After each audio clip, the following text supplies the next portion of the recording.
I assume that you're wondering what week 3 has in store for you. Well, guess what? Week 3 is where you're going to learn literally every single thing about this right here. Because right now in today's day and age, no matter what country you're in, no matter what city you're in, no matter what state you're in, dating is oftentimes ran through phone. You get what I mean? In this section, you're going to learn every single thing about texting, about calling, about FaceTiming, about online messenger apps, about Snapchat, about how to use the phone as a mechanism to actually set yourself up for success and not what the other 99% of men do. Uncle C is trying to put you on just a little bit of game here when it comes to the cell phone communication. Up until this point, you need to be doing every single thing that we've been talking about. Because do you understand this? This is not a course where you can just pop into like a YouTube video and think that you can just get some information, you can get some free quick information, and all of a sudden you're just going to have it all put together. It doesn't work like that. This is the real world. In the real world, in order to actually be good at dating, it helps to be attractive, which is why you need to be putting in the work on everything. This is going to include your health, your physical fitness. This is going to include your wellness when it comes to your nutrition. This is going to come from your career and your finances to give you a sense of stability and a sense of value. This is also going to come from your charisma and how well you can speak to individuals. And the only way to do all this is to have positive energy, okay, to have a positive mood to you, because guess what? People like happy people. Women like happy people. The problem is if you're coming into this course, you probably don't have a lot to be happy about right now, and I understand you probably don't have a girlfriend, you probably have been dumped, you probably have been jaded in the past. This is going to fix all of this, but what you have to do is you have to completely trash the brain and everything that you thought you knew about dating, that you thought you knew about relationships. You have to start from a clean slate.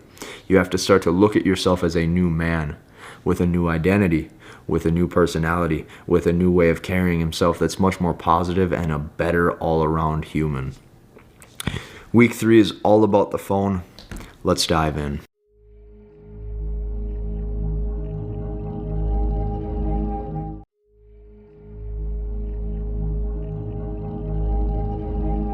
Hi everybody, Casey Zander here, and in week 3, these are the action items that I need you to address. There's 4 key components that you need to take away from this. Number 1, do not give yourself reasons to overcomplicate this. Okay, men tend to always second guess. Okay, think of it this way. While you're trying to script out this perfect formula or this perfect text, wasting your time, she's at home taking a bubble bath or eating a pizza and not giving a fuck what you have to say usually in the first place. And it's because the man behind the phone is far more important than the quote-unquote quality of the text message. This is why if you see other members in this group, in the Facebook group or in the community, copying and pasting pictures of Tinder or Bumble and asking for advice, you need to call out other members for bottom barrel behavior because they are overthinking this. Okay, so in week 3, this is the goal. This is the action item. Set up 1 to 2 dates within the 14 women you approach. Okay, if you look at the action items from the week previous, I want you to say hi to 14 new women within 14 days. This means that the more you focus on executing, the better your date closing percentage will become. And you must get the number in person. You must get it from in-person approaching, okay? Do not use the online crutch. This will reduce flakes by 5x. If you have the nutsack in 2020 and so on to actually speak to women, oh my gosh, you just separated yourself from the other 99% of men. So set up 1 to 2 dates. And don't even expect these dates to go good. Just set up 1 to 2 dates. Number 3, I need you to actually watch every texting video how to. And you're bridging the gap towards a FaceTime or a Zoom call. And this is exactly what we need to start to get her investment. Most women flake not because he's unattractive, but because she does not yet have investment in the man. What is the goal of these texts? The goal of these texts is to make a human-to-human connection and set up some sort of video chat and then progress that to getting her to agree to a date. Last but not least, action items week 3, utilize the texting cookbook. There's no need to copy word for word from what some of the other members were saying, but if you struggle with creativity, you can draw masculine inspiration from that cookbook. Okay, this is the action items in week 3. Set up 1 to 2 dates within the 14 women that you approached. And do not give yourself reasons to overcomplicate it. At the end of the day, it is just a message. That is it.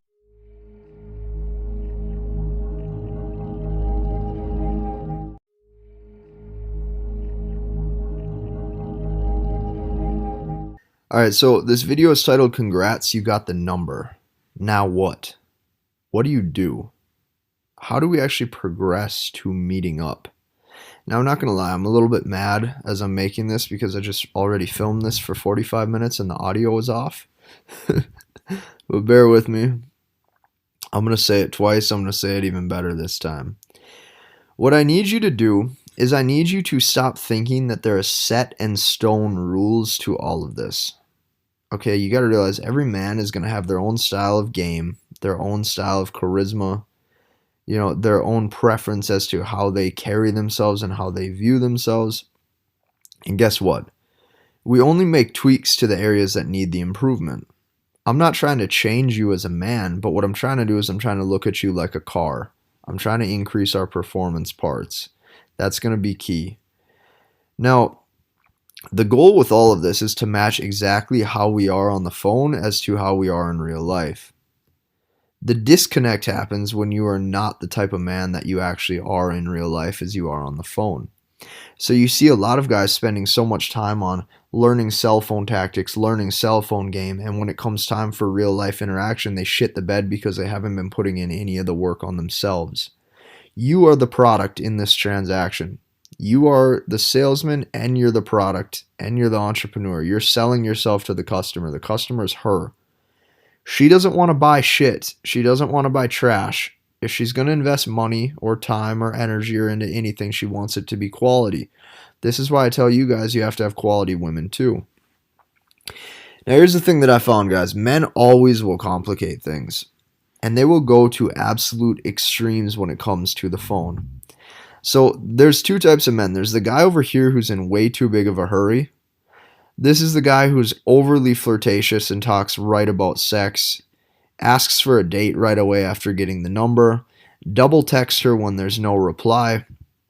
There's fundamental flaws with his social skills, and he needs the internal validation to tell himself that he has to pull her quickly to get sex, or he must pull her quickly to feel like he's enough. And this is the guy who never gets the girlfriend, never gets the date, and never does get the sex because she can tell all he wants is the date or the sex. Then you have a guy over here who's the opposite. This is the guy that gives away all of his time and attention to any girl. Okay, he never escalates flirtatiously or is sexually timid to show intent. He never asks for the date. He basically has a phone friend for weeks or months. He constantly checks in on the phone and asks her questions to keep the convo going. This is the stuff like, hey, what'd you do for lunch? How was your night last night? What'd you do for dinner? He just wants to keep this going because he's so scared to lose her. And this guy's needy and dependent on her, and it shows. And this guy also needs the internal, emotional support to feel loved. Notice how there are two types of men. This guy needs internal validation to pull her quickly. This guy needs internal emotional love. Neither of these work. You have to be in the middle. Now listen, social calibration is going to be everything. And men, we can tell ourselves we're the choosers and we can choose whoever we want, and we can to an extent, but guess what? Ultimately, it's going to be the woman who is always the hard chooser later. Women mate choose up. You have to be the one, you have to be the man that's okay with that and realizes it. You just got to deal with it. We want to spread seed with as many women by default. That's why when you see so many women on the streets that are good looking, you're like, oh, she's so hot, I want her. That's why all men are like that. And women just want the strongest pick of the litter. They want one badass. My goal with this is to make you that badass. Now guess what, fellas? How she meets you in real life will dictate how willing she is to actually text you back. And this is why we must actually make the man first. If the man is dialed in, if we have the health together, the wealth, the ambition, the drive, well, guess what? We can dial in the man and the social calibration right after. This is the easy part. This real shit in real life is the hard part. It's hard to be a good man with your shit together. Because those of you that want confidence, most of you guys don't have a whole lot to be confident about. Which is why our whole goal with this is to improve our texting by making a solid first impression. Now I'm going to break this down for you. Online dating, if you're using the phone as the only means of communication, it puts men at a huge disadvantage. And the reason for that is because it is so looks driven. Okay, men cannot actually convey any real world value over a cell phone. The thing is men are looks driven. Women are going to be, women fall in love with how that man makes them feel. Okay, if a man says the right things, puts her in the right mood, makes her feel like a woman, she falls in love with him. However, if a man sees a really hot girl, he falls in love with her beauty. Her curves, her smile, her teeth, her laugh, like how she is as a human. Okay, that's the stuff men fall in love with. The problem is that all of the stuff that makes us attractive, we don't get to actually show that over the phone. And unless you're like a top 1% man, as far as the looks department goes, you're at a huge disadvantage when it comes to online dating. You just got to realize that.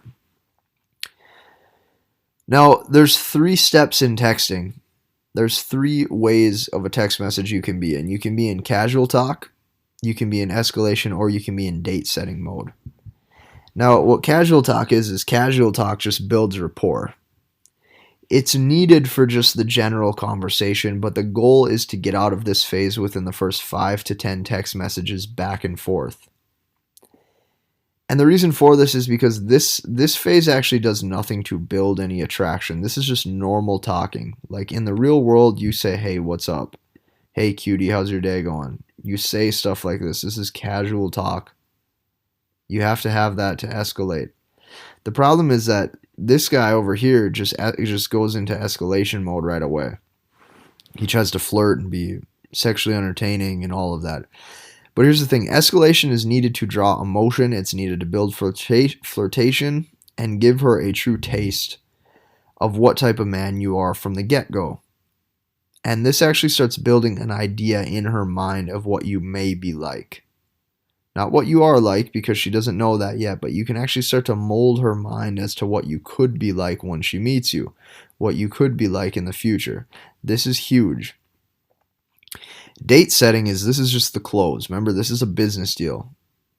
And if you set both of these up right, well, if these other 2 steps are perfect, this close is a slam dunk. She's just going to want to see you. So we got to get all of these dialed in. You can't get to this phase without this phase, and you can't get to this phase without these 2 dialed in. Just remember that.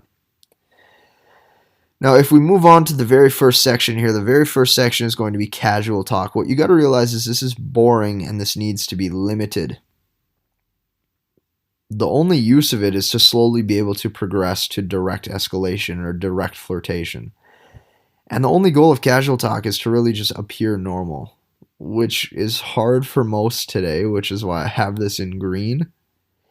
But like, you have to be normal. Like, normal people say, "What's up?" Normal people say, "Hey, how's your day going?" The thing is that what separates you is you know how to move it out of that into this escalation phase. Basically, with casual talk, anything that you wouldn't say to a stranger, you don't want to say over the phone because that's not you. So you must realize that this casual talk doesn't actually do anything to build attraction. And even though it builds comfort in your brain logically because you're speaking to her for a period of time, it does not warm her up to you. Now, this stuff is normal. Like, "Yo, what's up?" or "Hey, freak, how's your day? What's up, crazy ass? How you doing?" Like, any of this is just casual talk. You got to realize, though, we have to move it out of this because in your brain, logically, this is going to make you feel like you're getting somewhere. In her girl brain, this means nothing, and it's just a guy talking to her. And this is anything that is just pointless talk to start an opener. Okay, this is you just speaking like a normal human, which is why I say you need some social calibration to actually dial this in. Now, notice with the casual talk, yes, it is, "Hey, what's up?" But I like to say the same thing to try to appeal to her emotions. Remember, if I can get her into the state of escalation or flirtation quick as possible, that's my goal. So I'm not just saying, "Hey, what's up?" I'm saying things like, "Hey, freak, how was your day?" or "Hey, crazy ass, what are you up to?" If you say something just like, "Yo, what's up?" you want to start to move it so you have a little bit more like pizzazz in your stuff. The reason for that is because if you can start to appeal to her emotions quicker, casual talk can now also be fun. So I try to almost blend the two. If you call her a freak, She'll be like, what the fuck? Like, I'm not a freak. Or she'll be like, what the hell? Why is this guy saying this to me? And it's going to make her feel as if you're teasing her. This is playful. You know, you put in a wink. Like, this is a playful text right here. She's going to engage in her emotions. Now, to get the woman, you got to remember, we're always trying to speak in her language. And this is why it is so important to actually build the charisma, build the body, build the finances. Because if you have reasons to feel confident, it's much easier to speak in her language and appeal to her emotions. Because now you're a joyful man. You have things to be happy about. You have things to feel. You're not carrying this shit emotional baggage with you 24/7. If you have any negative energy that you carry with yourself, you will never act correctly. It's just not possible. Because you got to give the body a reason to feel good. You got to give the body a reason to feel confident. We do this by doing this, by building the finances, building the body, and building the charisma. If you do this, your joy is going to increase. If your joy increases, well, guess what? People want to be around joyful people, which is why we're giving the body a reason to feel good first. Now, step 2, escalation. So the very next step is going to be escalation. And this is where you're actually really going to start to engage her emotions, to flirt. Okay, and this is what separates you from the 99% of men, is knowing how to actually engage a woman mentally. Now, flirting needs to start slow and build up over the course of days, weeks, or months. The thing is, guys, you're flirting, like, you don't want to take it from 0 to 100. You want everything to be so slow, so calibrated, so at her pace. There is no need to rush any of this. What are you rushing for? Are you rushing to get to the bedroom? Are you rushing to get her in the sheets? Are you rushing so you don't come off timid? Like, how about you just start living a little bit? Let these things come to you. The more you know her, the more edgy your flirting and escalation can be. The things that I'm going to say to a girl who I'm on a 5th date with is not the things I'm going to be saying to a girl who I'm on a 1st date with. Right? You're going to build that comfort so you can start to say more edgier stuff. It's a fine line between comfort and attraction to get her on a date. Now, without escalating verbally, you will never actually get her on the phone or in person. And getting her on the phone or on FaceTime is like the first step to all of this, to getting her in person. And your flake rate is going to be 100 if you don't master this. Because women do not want a guy who can't flirt. She's going to view him as awkward. She'll view him as timid and not attractive. Okay, that is key. Not attractive. You do not want that. Now, here's how you escalate. Escalation, I have a little key for you up here. Us is going to be you and me in the blue of what we're going to say. Her is going to be the pink. A normal dude of what a normal dude would say is black. So if we escalate on a girl, we might say something like, hey, Kayla, what has your crazy ass been up to? And you know how women are. They love their emojis. They love their exclamation marks. She's going to go, oh my God, hi, exclamation mark. Haha, not so much, just work life and taking care of my sick dog. How about you? A normal guy would just say this. A normal guy would go, well, how much have you been working? Or what happened to your dog? Notice that this guy's not going to get a reply after that. The reason for it is because this is logical conversation. She knows you don't give a fuck about how long she's been working. She also knows you don't give a fuck about her dog. Okay, and this isn't entertaining to talk about. Which is why and I've copy and pasted this directly from an old conversation of mine. What I said is I just go, shut up, you don't work. Okay, when she says work life, I'm trying to tease her. I'm be like, you don't work. Like, you don't have a job. You're not employed. I'm poking fun at her. And she does it right back. She goes, bullshit. And then I go, isn't it like a golden rule that chicks who are kind of cute typically just have sugar daddies to take care of them? Ha. Now notice, I don't just say straight up cute. I don't give her the validation of telling her she's cute. I say kind of cute. Okay, I don't want to ever show my full card. I just want to show some intent, just a little intent, to start to get her to realize that this is like a guy to girl interaction where there's some sort of flirtatious vibe. Now, I also take the risk of talking about sugar daddies. Sugar daddies is men who pay for women's shit in rewards for sex or her intimacy or something like that.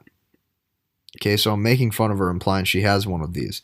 Most men would not want to say sugar daddies and think it might turn her off or offend her, when in reality it spikes her emotions and she plays along with it. She goes, my last one broke up with me because I wouldn't put out. Like, women like to have fun. And I go, so basically you got fucking fired. Like her sugar daddy fired her. Notice this doesn't mean anything.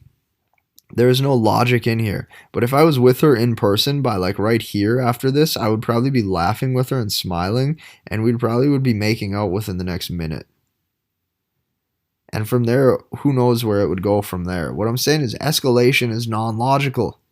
Escalation is you cutting to the shit and just speaking to her in her tongue. Now, escalation's nonsense. It's just what we have to do to add the sexual tension, and soon you'll have a date if you can do this. Now, the next is date setting. I'm going to go through this quickly. The reason for it is because this is not very hard to get. Don't rush it, because hot women have a lot of options. She probably sees other men. She probably has other men that want her. And in order for you to separate her and be confident, we have to do the approach confidently in person. Most hot women just have thirsty guys in their messages. She doesn't want them. But that also doesn't go to say that she doesn't have men she sees. Now, in order to set a date, this needs to be a grooming period of like 10 days to 3 weeks before you can probably see her. And the reason is because I want you guys to be the ones on this 3-week period. I want you guys to be the ones booked out. I want you guys to be the ones that have a calendar so booked, she has to make some time in plan to see you. Now, don't try any of these things yet. Don't try to set a date yet, because there's more to come in these next slides. What I'm saying is that if you're a high value man, you don't have time to just see a girl the next day after getting her number. You need to speak with her. You need to build comfort. You need to groom her into the interaction, and you need to close it accordingly. She sees other men. She has other options. She doesn't necessarily want you right away. Okay, she wants you as a little side treat later. Now, here's the thing. When you're trying to get a date, you got to realize this. You guys are still strangers. You got to remember, she doesn't know you. She's not comfortable with you. And why would she want to meet you? You know, for some of you, if you did the approach in person, that might actually be enough to get her to want to see you, because a lot of women don't get hit on. But what you have to remember is that we don't press to meet right away. We take our time. We let it develop. We see other women, we text other women, and we have this mysteriousness about us with every move. Because the thing is she's going to be constantly wondering, why isn't this guy talking to me? Why isn't this guy asking for a date? Women just want what they can't have. Okay? Now, from here to here, I'm switching topics completely. Here I give you a high-level overview of the three: building rapport, escalating, and date setting. Now, the next is going to be the escalation and flirting while texting. Flirt texting, I call it. When you're in this stage on the phone and you haven't FaceTimed her yet, you haven't talked to her yet in person, you haven't talked with her on the phone, this needs to be like a 1 to 3 day minimum after getting the number. And the goal is with every text to get equal buy-in investment from her. And with every text, there needs to be a good setup, or her interest and investment will drop. When I say buy-in investment, what this means is that means if you're investing time into these text messages and time to speak with her on the phone, that needs to be reciprocated. She needs to be doing the same with you. If she's not, we're having issues. If she's not, our approach probably wasn't solid. If she's not, she only has a lukewarm interest, and we have to do some things to raise it. Because in the beginning, fellas, we're at the disadvantage. In the beginning, we must pursue harder than she will have to pursue us, because we're the ones who are wanting to get to her. And don't worry, because later on, I will actually teach you how to win that battle and make her do the work later on. But due to the fact that we're the ones who outreached first, we're going to have to do the majority of the work, which is fine. Women have more abundance of options right now in today's day and age. It's just how it is. Now, here's the salesman drawing for outreach. This is what I want you to remember. When you're a salesman, like we are trying to get a woman, you have a guy who's selling perfume at like a mall kiosk, and then you have a guy who Let's say you have a guy who has a really good product. Like this guy made a Lamborghini, like the owner and creator of Lambo, right? They're both trying to sell their product, but this guy has no product belief. He doesn't care about the perfume. He also doesn't care how good of quality the perfume is. And he doesn't care if it sells or not. He's just trying to make a quick buck. Okay, I'm going to put quick buck right here. So this guy has to go through hoops and ladders to sell this. He's got to use manipulation. He's got to use tactics. He's got to scream really loud. He's got to get a lot of people's attention. Doesn't sell very easy. This guy who has the Lambo, this guy has performance. This guy has quality. This guy has luxury. All of these things make up a really good product, which is what you are. We need you to be the product. This is what you're trying to sell right here. So that way, when you ask for the clothes, when you ask for the money, and you say the price, you just get the money. Because when you have somebody who's seriously interested in a Lambo, they're doing it because they know that it represents performance, quality, and luxury. I need you guys to stop being the mall kiosk salesman. Okay, the best way to get a close for a date is to be a really good guy from the get-go. That's how that's the difference between salesmen. And this is why texting needs to be a 1-to-1 ratio, or as close to it as possible. We need her to start investing back into us. If she doesn't invest into us, we're screwed, because now we're the one playing chase the entire time. Now, here's the thing. Women have abundance of options, so if you do get no reply, I want you to wait 5 to 7 days and repeat the process. And that's why I say having options is key here. We're not putting all of our eggs into one girl right away. We're not dating any of these women. We're seeing other women. We're speaking to other women. Because here's the thing. Other women speak to other guys.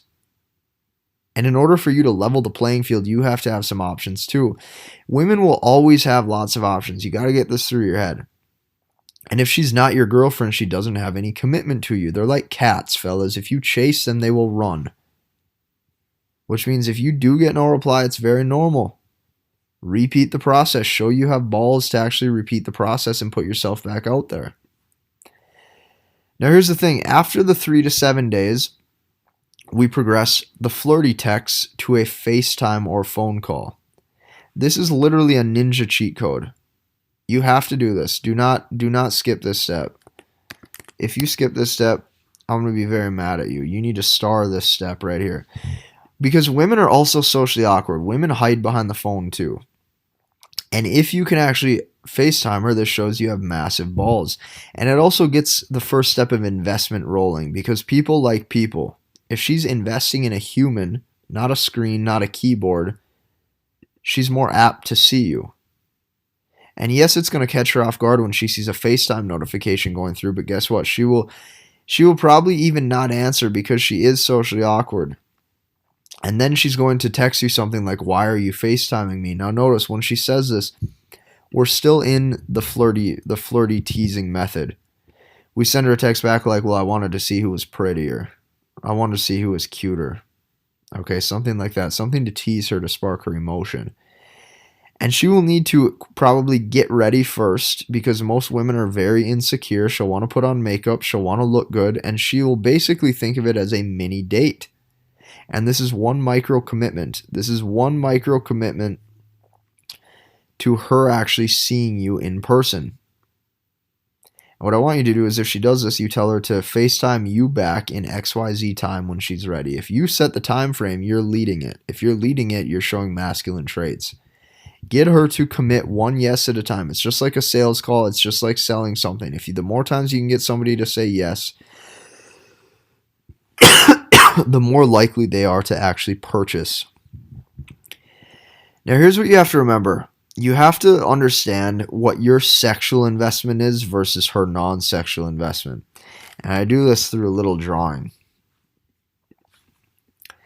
When you have sexual investment from a woman, you have to realize that this is a 50-50 trade for your non-sexual attention, or let's use non-sexual investment as a man.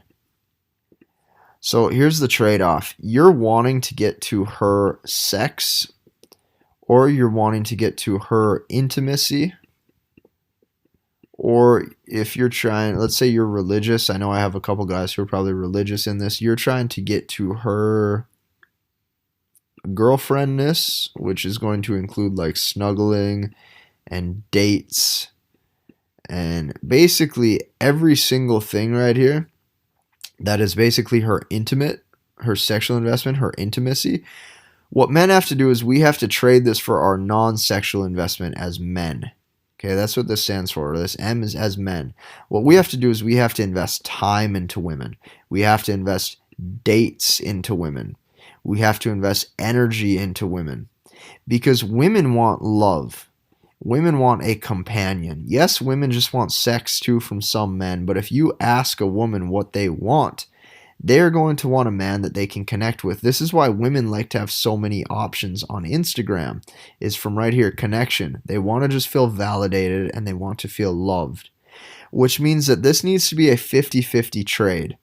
Meaning I do not want you spending a shitload of time and dates and energy into a woman who's not getting you any of her sexual intimate investment back, because this is what so many women do.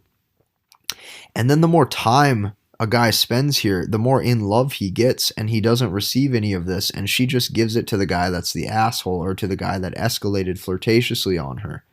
You have to understand that this needs to be an equal trade, because you're trying to get her sexual investment and she's trying to get your non-sexual investment. And this is how it relates to texting. How it relates to texting is that you don't have time to put into a girl who you don't fully know yet. You don't have time to text her all day. You don't have time to call her all day. She's not your girlfriend, and you don't have time to always be at her beck and call. Basically, you owe this girl nothing.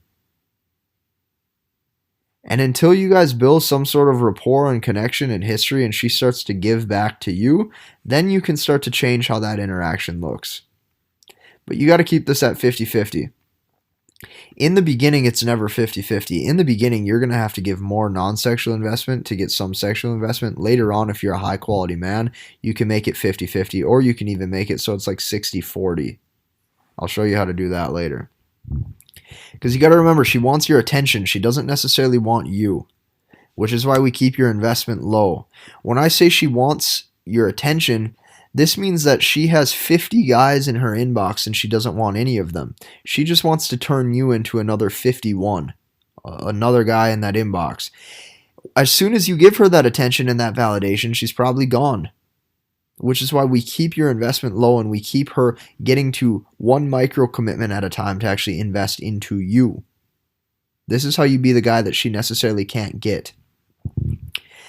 Now here's what you got to realize, fellas. Women are shy and awkward most of the time by nature. And guess what? The hotter they are, the more socially awkward they typically are, because they don't oftentimes have a lot of men to choose from. They just have men in their inbox that try to sleep with them right away. And most men are also way too timid to ever escalate flirtatiously or make a move on a sexy woman. And this is why you're in the program, because we all have massive balls here. We all have massive balls. We all feel like we have massive balls. We're all trying to become better. Which means that if you are that guy that can approach her, she's going to, be caught off guard. Feel awkward. But guess what? It's probably going to raise her attraction. But what we do is, once the texting has been going well, once she's investing into us through the keyboard, we make her invest by FaceTiming. And we do this 2 times minimum before setting the date with her on the call. Now, guess what? I will show you exactly what to say on FaceTime, step by step, so that way you're not left hanging. On FaceTime, what I want you to do is I want you to show masculine frame. We're calm, we're cool, we're collected, we're relaxed, and there's no fast talking. And guess what? If you are having a conversation, silence is okay too. Because in real life, people don't just talk 24/7.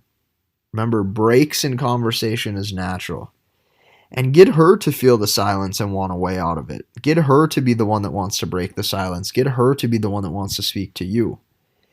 Now, what you do is you just act casual right away about your day. You say, what's your, we act casual, but we also progress it to flirting just as if we were on a text message.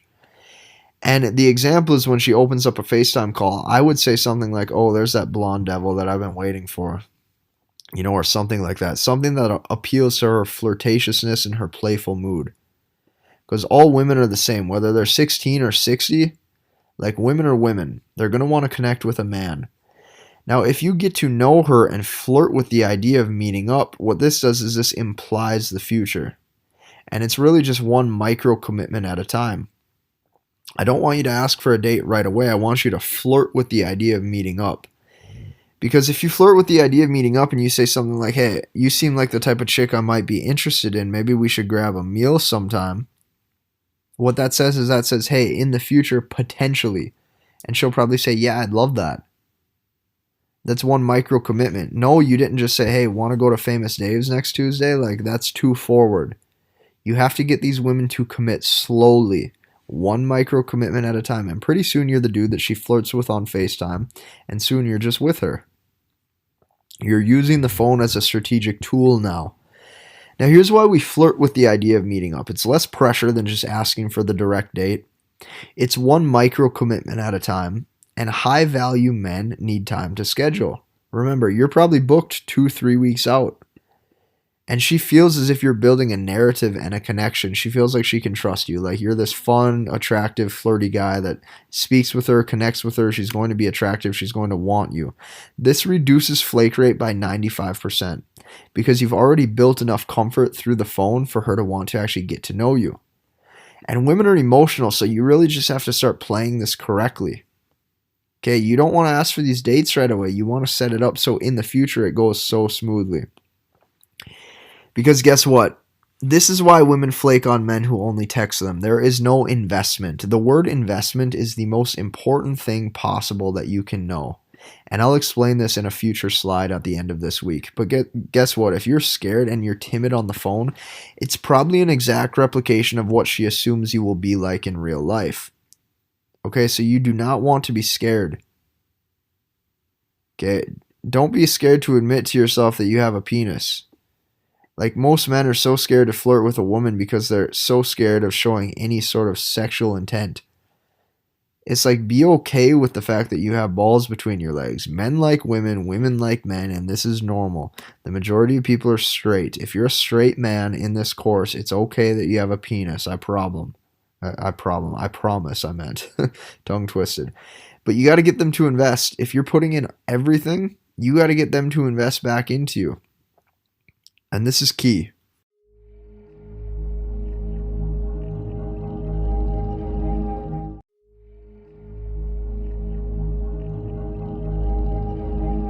Hi everybody, Casey Zander here, and today I'm going to be explaining to all of you why in the beginning, with a woman, it is never 50-50.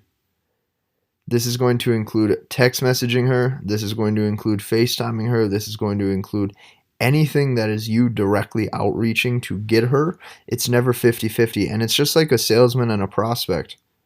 Okay, in the beginning, the salesman has to do a lot of things to get the customer sold on the investment. And it's not till the customer is sold on the investment that they can't live without it. If the product's good enough, they can't live without it. For example, if I buy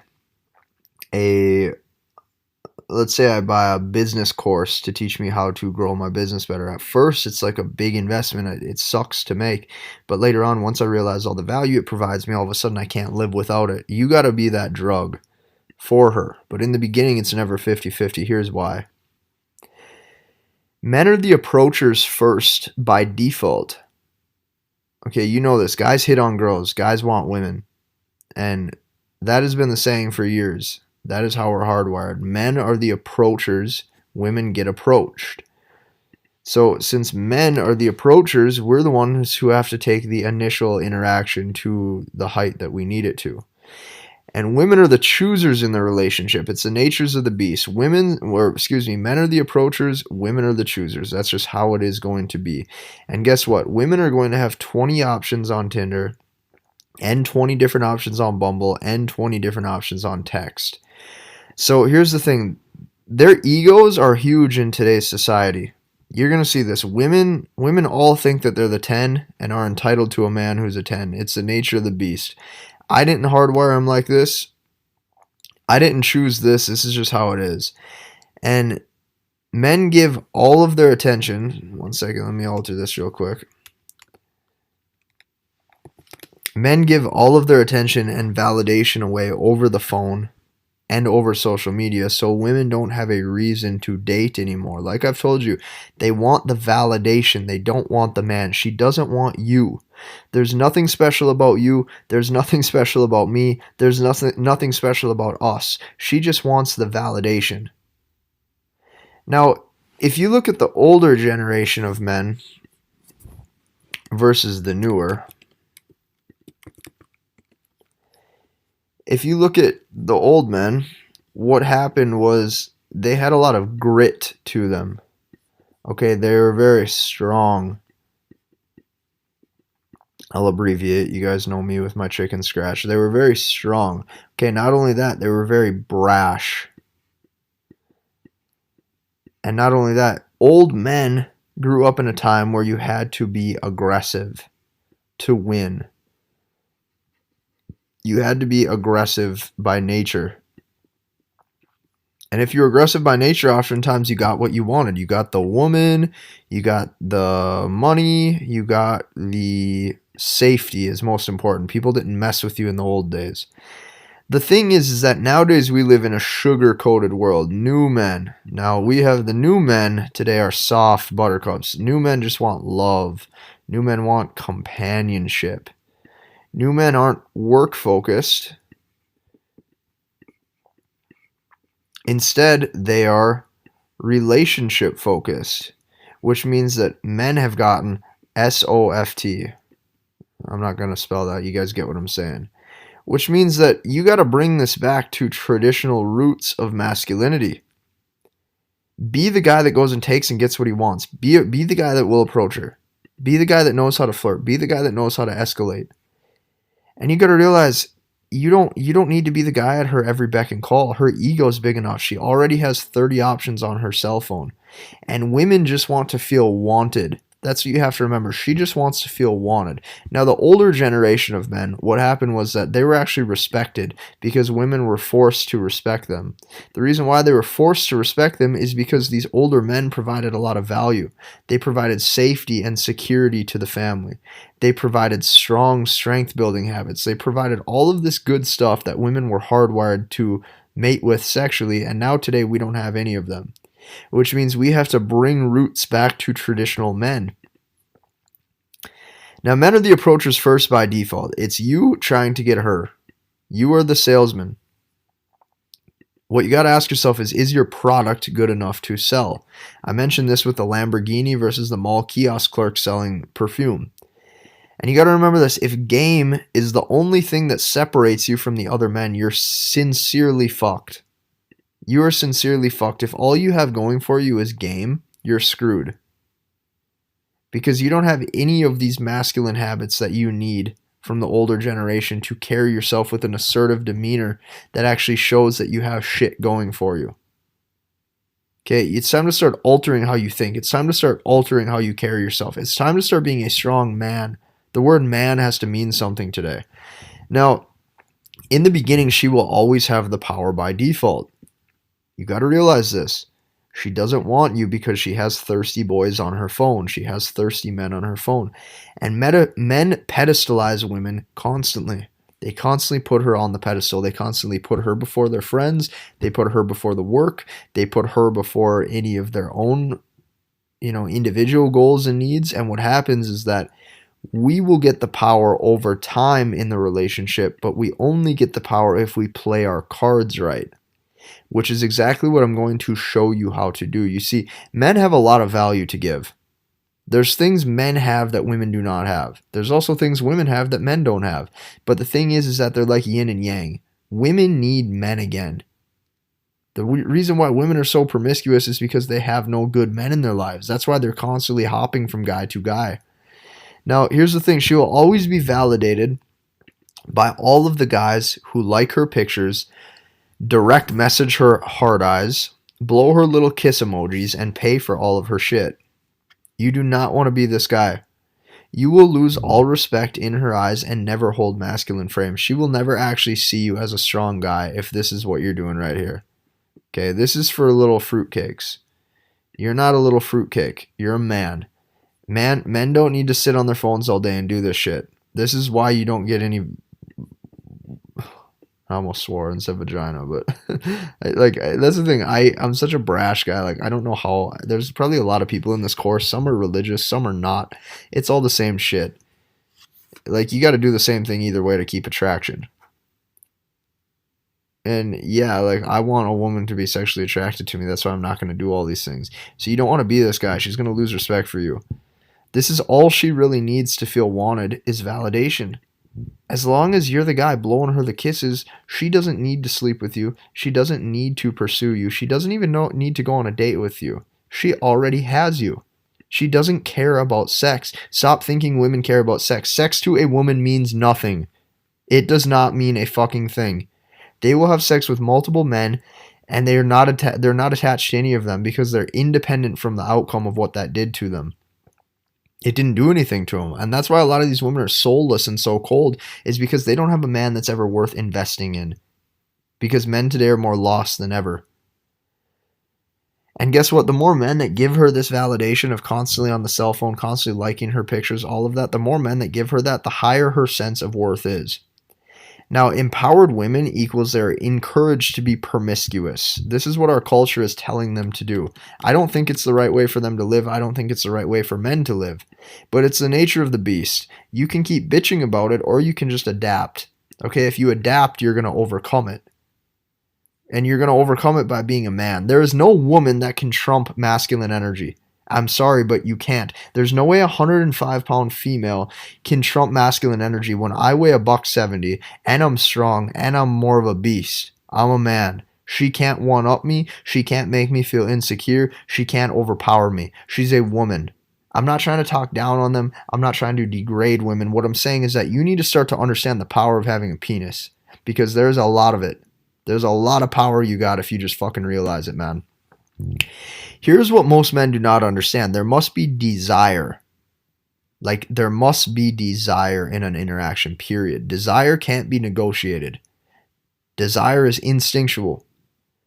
To get her sexual investment or intimacy, you have to be the type of guy that can make her wet. Even if you're a religious man, fellas, even if you're a hardcore Catholic, if she does not look at you and you are not the type of guy that she can imagine getting aroused by one day, good luck having an intimate connection with her. Good luck ever getting her as your girlfriend. Good luck. I've never seen it happen. How do we increase desire without being rich and famous or ultra-ripped bodybuilder or any of this? Simple. We have our masculinity. This is all we need. Just like a hot, flirtatious woman has female energy that is going to make men attracted, we have our masculine frame. We have our masculine energy. What is between her legs can never control you as a man. This is one of the only ways to keep masculine frame. You cannot let the power of the pussy control you. The second you go emotional and soft on her, she will walk away. And no amount of success or money can make up for an emotionally weak man. It's just impossible. Masculine frame is everything. Masculine frame is everything that you would do in life to pursue excellence and craft your skill and become who you are with or without a woman. That is your frame. Your frame is your strength. Your frame is your ambition. Your frame is your ability to be calm, cool, and collected under pressure. What you have to remember is nothing can make up for masculine frame. Even Brad Pitt got dumped. Even Drake, his first 3 albums, all he did was sing about heartbreak. Channing Tatum's wife left him and got divorced. Jeff Bezos was left by his wife, the owner of Amazon. You got to realize women lose all respect for weak men. The minute you get emotional, you lose. Because a weak lover boy frame dries her up faster than a towel. It dries her up faster than a towel. Like, she will be so dry from you, acting like a little girl. She will not respect you. She will not do anything with you. She will not want you. All these men have ultra rich, ultra fame, ultra status. They all got dumped. They all were left. They all were divorced. They couldn't figure it out. Why? Because they relied on their looks and they relied on their success to make up for their masculine frame, because they didn't have one. They were soft and they were weak. Nothing will make up for that. Here's the other thing too. You can't fuck her through the phone. This is a figure of speech. I get you might be religious. I get you might be wanting a girlfriend and companion, but I'm just going to be real. Like, you can't do anything with her through the phone. Why do you need to text her all day? You don't. Eventually, you got to get off the keyboard. You got to get off texting. You got to get off Tinder. You got to get off Snapchat. You got to call her ass up. You got to have fun. You got to have some bass in your voice, and you got to seal the deal. It's not 50-50. She will not pursue you. She has no fucking reason to pursue you. You're not a superstar. You're not a Hollywood celebrity, and she has 50 options at her fingertips. How are you going to separate yourself? You separate yourself from being masculine and being better than the rest of the men. And this is why I love FaceTime for my students. It gets you talking. It gets you showing charisma. It gets you flirting. It gets you building companionship. This is so necessary. You need to speak. You will not win on the keyboard. Nobody wins on the keyboard. Nobody. You will not win. And I don't know if you have like a Hollywood role coming up anytime soon, but you don't have that level of fame.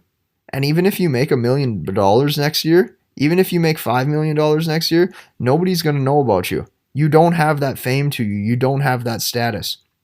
You have to use your masculinity. Because we need to stop trying to have a texting relationship. You see, the more non-sexual investment on your end, the less of an incentive she has to give you her intimacy or her sexual investment. She wants your validation, not your cock. You got to realize this. Sex does not mean anything to a woman. She could fuck 5 different dudes. Like, ask yourself, have you ever seen a male prostitute? The answer is no. The answer is no. Sex does not mean anything to women like it does for men, which is why she must earn your validation. Let's put this bitch in yellow right here. She must earn that validation by making sure that you're well taken care of. This can be inside or outside of the bedroom, but you need to be taken care of as a man. This is how you get her investment up. This is how you get her to commit, is by getting her to put time, energy, money, or sex into you. She has to have equal trade. Now, I don't know your morals or beliefs. For some of you, that may mean sex as investment. For others, it may mean just favors. For others, it might mean like helping you with tasks around the house or being intimate. For some of you, it might even mean just paying her way for some of the dates. I'm not sure what that is. That's your call. Like, I'm a religious man. I totally believe in God. I still believe in, I was raised Catholic. I have sex from time to time with women. You know, right now I've been in a relationship for a few months with a girl, and our sex life has been great. And the thing is like we understand our roles. She understands her end of the relationship. She understands the boundaries, and I set those boundaries so that way everything goes smooth. The more validation on your end over time equals less attraction she has for you. I was never the guy with my girlfriend where I would just hit her up all the time and say good morning and all these kissy faces and everything. I understood. I made it clear and set that my time is valuable. I told her that she has to uptake her end of the commitment, meaning there's certain things I need out of a woman. If these are going to be broken, there's going to be no relationship.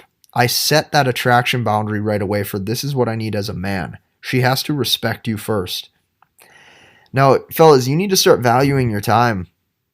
You must use the phone as a sole purpose to meet and set dates and to raise enough interest to get them in person to set dates, because you don't have time to sit and text these fucking women all day. You don't have time for 1 hour FaceTime calls 4 or 5 times a week and phone talks. You must get these women to qualify themselves to you or they will lose respect. Once you get past this 50-50 stage where it's like you trying to chase her, you trying to get her locked down for a date, you trying to use the texting and the flirting for all of that, it's not going to be 50-50 in the beginning, but over time, fellas, you need to value your time. You need to make it so she's putting in equal or more investment into you. Because if you're taking the time to build a business, you're taking the time to build your body, you're taking the time to be healthy, you're taking the time to build six-pack abs, you deserve a hot woman. Women crave strength. Strength to a woman is going to equal love. Nobody talks about this. People think love is that white picket fence life where you just get to settle down and do nothing. That is not true. There is boundaries and expectations that need to be met. Women love differently than men. Women love you for how strong you are and how you make them feel. Men love for beauty. It's just the way of the beast. A woman will never just love you for you, Because what reason does she actually have to give you the time of day? Oftentimes she doesn't. You win by being stronger mentally and physically. And not only that, you win by being more attractive with better status. That's why a lot of those Hollywood celebrities can get so many women, is because they have better status. Status is the most attractive thing to a woman. Now here's the thing. On FaceTime, date number 2 or date number 3, within a couple weeks of getting the number, you need to emphasize that you will make time for her one day, but it must be planned. You got to explain that you're very busy and that your time is valuable. And this needs to show through your words, through your actions, not your goddamn words. Now, here's the difference between high value and game. So, high value is what I'm trying to get you to be. So here we have HV for high value. Here we have game. Now, this guy, actually, let's make the categories here.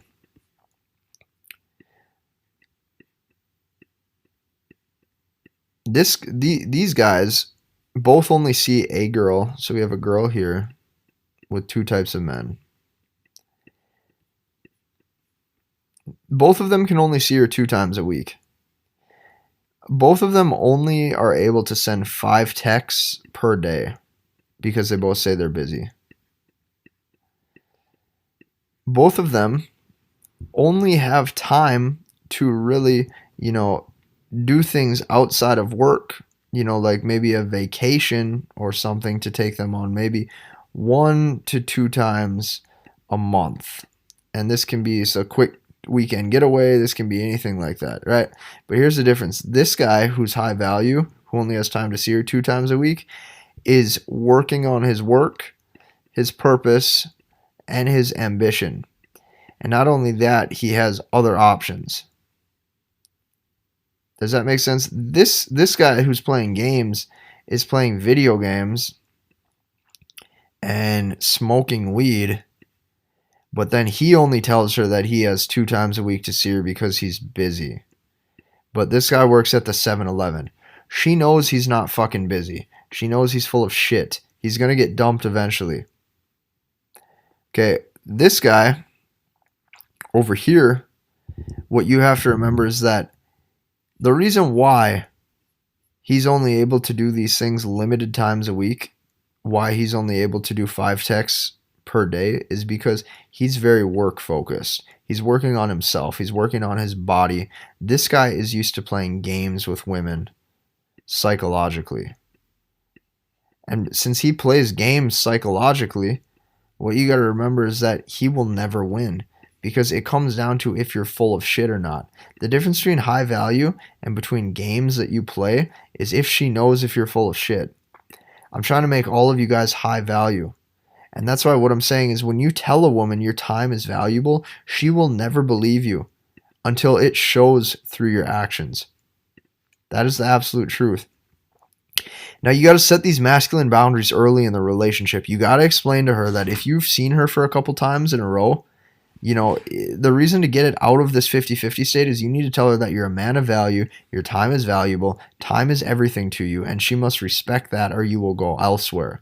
So if she starts to act up, if she's texting you too much, if she's taking too much of your time, if she's constantly accusing you, if she's bringing emotional baggage and turmoil into the relationship, you need to explain to her that you set these boundaries early and you will leave. And she needs to understand this through communication and through sub-communication.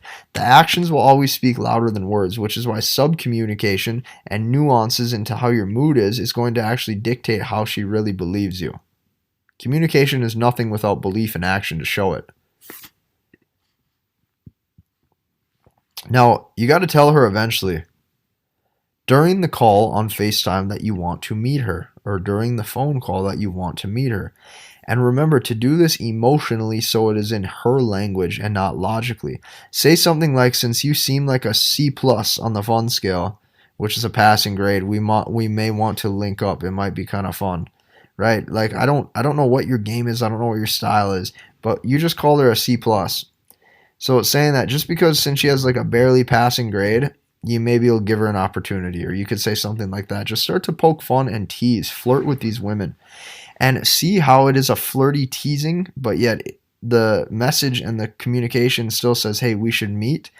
Basically, the goal is that you do not want to let any woman ever know that you're completely sold on her. Yes, you're playing a little bit of games. You're playing some games. Get over it. Like, get used to it, because women will play games and test you even harder if you don't know what to look for. Now, this needs to be in a fun and playful manner. You don't need to degrade them. You don't need to insult them. What you need to say is, since you're like a C plus and I'm like a A minus, like I figure you might want to meet me. You could say something like that. It's kind of cocky, but she'll love it. She'll think it's hilarious you had the balls to say it. Now, in order to pick the date, time, and location, you need to be leading it, which is why you got to ask her schedule of when she has downtime. Once you know when she has downtime, if she tells you, you need to pick a time and tell her the date and the time. Get her to agree on it. You lead when the interaction is and where it's going. If she likes you, she will agree if she has high enough interest. If she is not quite sold yet, she will test you. The bottom is very, very common. You will get tested by women. Even if you're playing your cards completely right, women are hardwired to test. They want to test to see if you're full of shit or if you're actually what you say you are. Women will always test for strength, just to see if you can pass it. To see if you can pass the test. If she is hot, she will not be won over easy. In fact, these hot ones are going to test you even harder. And if she says, not that time, I'm busy, or if she says maybe, what I want you to do is I want you to withdraw the offer and say, okay, maybe a different time. Don't try to set a different date. Don't try to chase her down. Don't try to ask her when she's free. Withdraw the offer. Especially if she says maybe. If she says like maybe or we'll see, you just withdraw the offer. Completely withdraw it, because she hasn't deserved any of your time yet. And if she's gonna test you like that and play those games, that's not the type of woman you want in your life. If this happens, you cannot keep pursuing. If she agrees, then perfect, you can go meet her. If she says possibly, you tell her to reach out some other time. And if you have time, maybe you can make it happen. Notice, let me bold these. You tell her to reach out some other time. We're putting the ball back in her court if she declines, meaning that, hey, there will be no more pursuit on my end. I just tried to make my bet. This is a 50-50 route. If you would actually like to see me, if you have time, this needs to be 50-50. You can reach back out to me, lady, because being desperate will kill your chances. Women do not like butthurt men. Women do not like emotional men who get ass hurt. Now, the more you lead the conversation and the idea of meeting up, especially through video chat when you guys are fun and having fun, the higher her attraction will be. Because guess what? The less you care and the less you are worrying, the better. And this sounds harsh, but results will only come when you truly do not give a fuck. When you stop giving a fuck about the outcome, that's when all the women come, because they see you're a guy that doesn't give a shit. Now, this is a sales pipeline, and you are the business owner. We keep the pipeline and the business full at all times, meaning you need to be talking to women and people in general daily. You got to keep the sword sharp. If you're a guy who doesn't talk to many people, if you're in your basement on your computer all day like me right now as I make this fucking content for you, you got to get out of that. You got to go in the world and interact. You got to get used to talking to people. Keep the pipeline full. Okay? I want you to do all of these. It's never 50-50 in the beginning.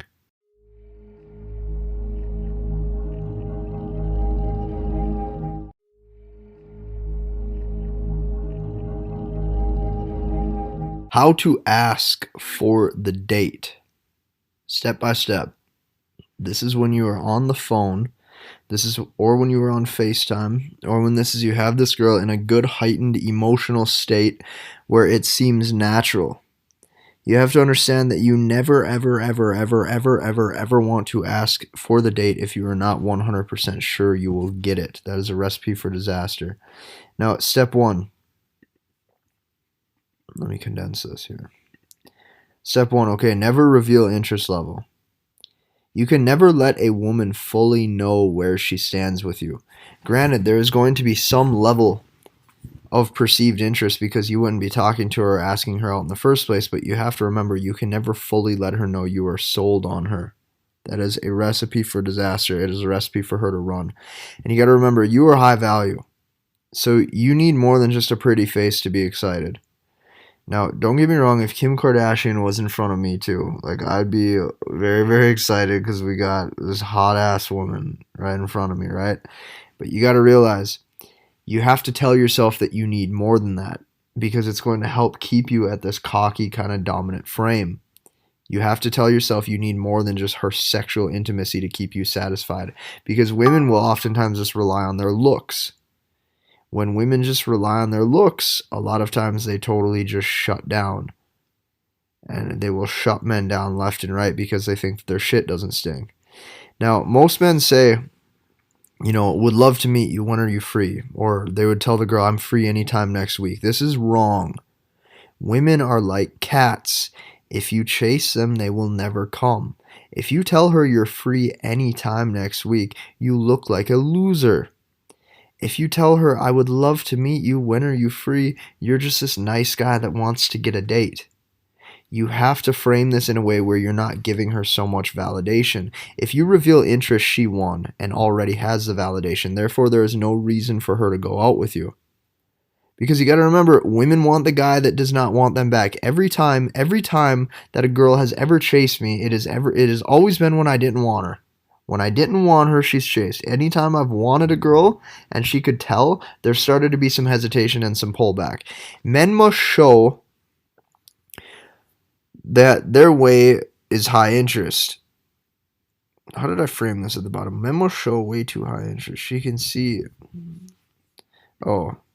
Men must show. Men need. What this should say is this should say men need to stop showing way too high of interest. Okay, the reason why you have to show lower interest is because she can see that she is your only option. She can see how desperate you are, and not only that, she can see how badly you need her. When that happens, it dries her up. This is why we use different lingo. This is why we use flirtatious lingo. This is why we come off as a bit of a player. Okay, we flirt with the idea in the beginning of potentially meeting up with her.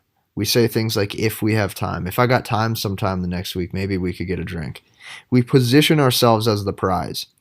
We mentally look at the date as almost an interview to see if she's a good fit for us. Because there's no more automatic wins for her. You can call it playing hard to get. You can call it playing hard to lock down. Whatever you want. That's what you have to do. And a million different things run through a girl's head when you do this. She's going to be like, oh man, does he got like a big dick? Does he sleep with a lot of women? Does he have a lot of options? Is his work is his work life hectic? I bet he is rich. She might think, why doesn't he want to see me right away? Am I not pretty enough? You got to realize women want what they can have. When you position yourself as if you don't 100% need a date is when you will win the date. Women are not validated by sexual investment. I said this before. Women do not care about sex. Women are validated through men loving them and men spending lots of time with them. But that is your time and your investment. If she has that, you will fall in love, and oftentimes she will rob you of what you gave if you did not make her invest equally. Now you got to realize men are validated by sex. Because men have egos. Men want to get the woman to sleep with them, or men want to know that they can have a woman that is interested in them as a potential mate. Like, men are not validated through women loving them and spending lots of time with us. Men are validated through a woman's sexual intimacy. Here's how I can prove this to you. This is why if a woman does a bunch of freaky sex things with her ex, but not with you, you will get instantly jealous. It doesn't matter how many kisses she gives you. It doesn't matter how many times she says, I love you. You will always think in the back of your head, why was she doing all that freaky shit with him and not with me? Now, when a man understands this, he understands why it is so powerful to not reveal his interest level. If you do, and she is not super attracted to you from the get-go, you are fucked. You are royally fucked, and there's no one that can save you. You screwed it up with that girl, and she will never view you the same. Now, how to actually ask for the date. It starts with FaceTime. Okay, this is where the comfort and the connection and the idea of flirting and having fun is all coming about. It's all coming to play. And you got to flirt with the idea of having fun first. You don't just want to jump in and say, let's go get a date. You want to flirt with the idea of it. And then once it is agreed upon, You got to flirt with the idea of potentially meeting up. Notice I'm saying potentially. I'm not saying just going and meeting up. I'm saying potentially. The whole what if factor is what keeps a woman strung along. What if she has you? What if she doesn't? This is so key. Notice we do not just ask for the date at this time. Once the idea of fun together and the idea of potentially seeing each other is agreed upon, then we will start to move to a logical conversation. Okay, and when we move to a logical conversation, then you can actually start to set the date. You can start to set the time. You can start to set the location.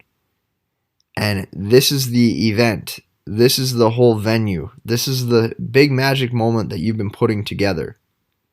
And when you're doing that, what's going to happen is she's going to see that you have a lot of things going for you. She's going to see that, hey, maybe this guy doesn't necessarily need me. Maybe this guy has a lot of options. Maybe this guy sees other women. Now, the whole premise of this is getting her to keep saying yes. When you do the solid approach, you get a number and she gives it to you, that's one yes, that's a micro commitment. When you get a text back, that's another micro commitment. When you get her to answer a FaceTime call, that's another step of investment, that's another micro commitment. When you get her to say yes for a second FaceTime call, that's another micro commitment.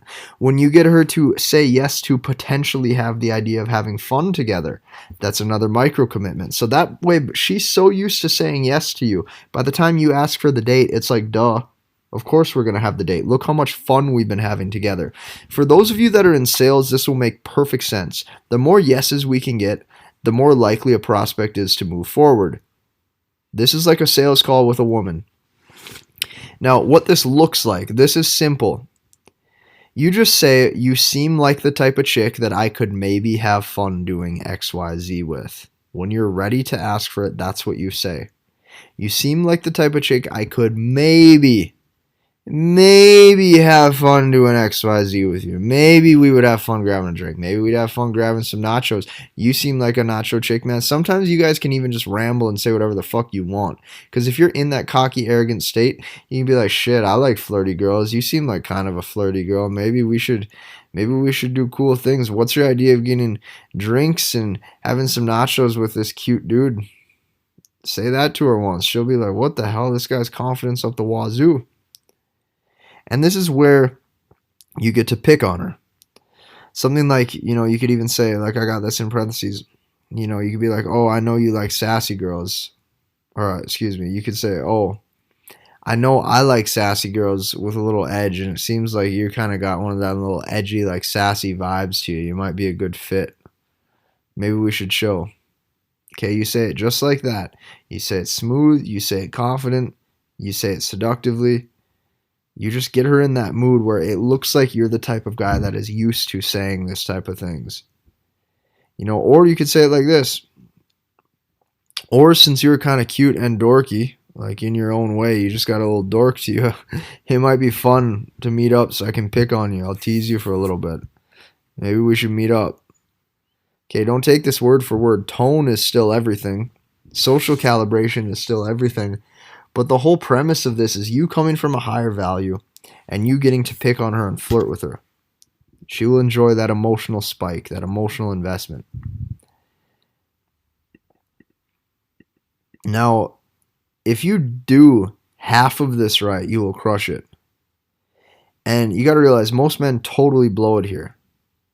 They just go, hey, we should grab dinner. Are you free Thursday? They get right to the point. They get right into the logical point. And yes, it is true, you have to be direct and not timid, but you also have to speak in her language. You have to get her to warm up to you. The goal is to make a cold interaction warm as hell. If she's cold to you, if she's ice cold and you ask for a date, that is like asking a prospect for money in a business transaction when they don't even know what they're buying. They're too cold. She doesn't have any investment in you yet. She doesn't know your personality. She doesn't know if she wants to meet you. Now there's this big 200-pound guy in front of her she has to sit on a date with, and it might be uncomfortable and weird. She doesn't want that. Okay, so in the short term, these initial interactions, your best friend with women is going to be suspense and mystery and unpredictability. And this takes long term to develop. This can take weeks. This can take months in. And it is unavailability that is your biggest friend. If you tell her you're 2 weeks out, you can maybe hang out with her in 2-3 weeks. That's going to be like, what the hell does this guy have going on for that long? And it's a mystery why sometimes you text her back and sometimes you don't. It's suspense when she gets a random FaceTime call from you at 7:30 on a Wednesday night because you have downtime. You understand this? You're a man that she can't figure out. That's what she wants. Now, do not let her know where she stands with you. A man who is inconsistent in showing his desire or affection towards a woman becomes the man that she will fall in love with. Now, realize this, fellas. Before I was good with women, I was obviously bad with women. And no, I'm not a deep down prick or like a fucking asshole, but guess what? I've been burned enough times to understand what not to do. You don't gotta hate the player, you just gotta hate the game. I didn't make women like this. All of these men giving them so much damn free attention over the cell phone made women like this. All these men chasing women is what made women like this. They have overinflated egos. They think their shit doesn't stink. That's what it is. If you appear as if another man just trying to get a date with no flirtation, no charisma, no way of getting to her language, she will mentally just go, oh, got another. More free attention. She will always have the power in the beginning. She will always have the power in the beginning. She will always have one over on you. But when you ask for a date and you do it so differently, you build this connection where you can make it so that way it seems so natural. She starts to realize that your attention means something. Because when you're just giving them free attention without them investing or committing, she has all of the power. The goal is to start to make it this 50-50, even though it's not in the beginning, and eventually make this so you have the upper hand a little bit. Now, what I want you to do is I want you to ask for her schedule first, sometime next week, okay? Not this week. If it's like a Thursday night, do not ask her what she's doing this weekend, because if she has plans and you don't, you're going to kind of look like a little bit of a loser. So see what she's doing in the next week.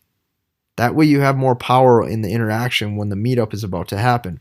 Now, when you have her schedule, then you tell her the date and the time and the venue. You tell her exactly what they're going to do. You tell her like, hey, that's good. Let's set a date for let's set a date for next Saturday. I'll get back. I'll give you a call on Wednesday and I'll let you know what we're doing. Okay, get her to agree. You pick everything. Literally just lead it all. Take all of the responsibility out of her hands. Take all of the unpredictability out of her hands. Take all of the guesswork out of her hands and just lead it all, because women hate taking responsibility for anything. They want a guy to take control. Now, tell her you need a hard time commitment. This is key. If the conversation is great, she should want to meet you. She should actually want to get to know you. If she tries to say, well, can we just pick a time closer to next week? You need to say no. Do not just be a yes man. She can get a yes man anywhere, because this is a test to see what you will put up with. Every other guy is going to say, yeah, we can just plan it later. And then guess what? Later never happens. She procrastinates. She tells you to fuck off. She never meets you. You got to emphasize that your time is valuable. And if she would like the opportunity, to get to know you, it is only while the offer is hot and on the table. If you are in sales, you will be laughing right now, because this is the exact same fucking concept. When you emphasize that the offer's now, this is her chance. If not, there might not be a future. That's when you put the pressure on her. You make her realize, hey, I'm a man of value. If you're having this good of time with me, chances are all of the women are having this good of time with me. So you need a hard time commitment. Your time is valuable. During all of this, keep in mind, you must be happy and in a good mood. Like, people like happy people. If you seem stern and you seem upset and you seem like you're trying to force a date and time, it will not happen, because comfort equals date. You must seem like you've actually been there before. You must seem like you're a guy with stuff going for him. You must seem like you're a happy man in a good mood all the time, because your life is spectacular. People with spectacular lives typically have better dating lives because they're already good from the get-go. Now, get this. I only want you to ask for this date if you're pretty damn sure she will say yes. In my whole life, I have never been rejected off of the phone call ask ever. If I've been on FaceTime with a woman multiple times and we know each other and I say, hey, we should meet up, you got to realize you need some social calibration to win at this. You need to only ask when it's time to ask. This cannot be done through a text messenger. This cannot be done through Tinder. You have to actually FaceTime these women. You have to speak to these women. You have to flirt with these women. You have to be a happy man. Then you ask for that date when you know the mood is set and you know that she wants to see you. You want to ask for the date when she's probably sitting there thinking, when is this guy going to ask me for a date? That's when you want to ask for the date. And this takes some social calibration. Now, keys to scoring touchdowns. Implied entitlement is key. You must act like Barry Sanders. You must act like you've been there, done that, using scoring touchdowns as the example. When Barry Sanders would score a touchdown, he would just hand the football to the ref. Why did he just do that? Because he has been there before. Meanwhile, when all of the other running backs would score, they didn't score as much as Barry, which is why they would spike the football and celebrate, because they haven't been there as much. It's a new experience for them. You must seem like the guy who's just used to getting anything that he wants. Call it masculine frame, call it experience, call it whatever you want. You need to start putting yourself in the fire. And if you go through this and you fail a couple times with women, that's even better, because you're going to know not what not to do in the future. Now, throughout this phone call close, you cannot hold back with your personality. This is one of the biggest things. This is like the most important thing to this. I don't care if she's some 21-year-old, 10 out of 10, big-tittied, big-ass, 10 out of 10 bombshell that you just are so sexually attracted to you can hardly keep composure. The moment you hold back and are not willing to offend or have any slight hesitation in what you say is the moment she will be turned off. She can tell when you are nervous to say whatever you want. I need you guys 100% raw and truthful 24/7. Almost brutal honesty, because brutal honesty is the one thing women never get. Like, if you're having a bad day and you think she has an attitude, you can say, you're being fucking rude right now. You better back off. Or if you're the type of guy that's okay with swearing, like me, I swear a lot. I say fuck, I say sex, I say pussy, I say dick. I say I'm so fucking horny right now. Like, I admit these things as a man. As a man, I'm willing to say I'm so fucking horny right now. And I will say that in front of her. The reason for that is because I'm raw and I'm truthful. Where most men hesitate back, and even though they're horny, they just suppress the feeling. If you're a guy who will say whatever he wants, that will turn her on, because you have the balls to be honest. Women like honesty. Here's what you have to remember. Women love companionship and connection. So before you ask for this date, how to ask for it is you got to make sure you have connection with her on some level. You don't got to go all acting like her boyfriend, because you aren't. But do not shy away from talking to her first. If she's single and you're single, you guys are trying to get to know each other. Plus, you want to make sure she isn't weird, so you do not waste time. The last thing you want is to set up an interaction through a text message, get on a date, pay for a date, and she's fucking weird. Okay, the goal of this course is to get a girl and make these changes the first 30 days. I've seen people in this program literally get girlfriends the first 30 days. I have testimonials of it. If you're in this course, you got to start making these changes. If you make these changes, you'll have the success. But do not be afraid to speak to these women, and don't be afraid to be truthful to these women. Hell, maybe even on your approach sometimes, just go for it on one or two girls. Walk up and say, you're totally fucking hot, and I wanted to talk to you. I want to see if we can get to know each other. Yeah, that's not the best open. At least you're not beating around the bush, though. And it's probably the honesty that she's never heard before. You know, pretty soon you got to just start putting yourself in the fire a little bit. Now, we do the same order for all of this.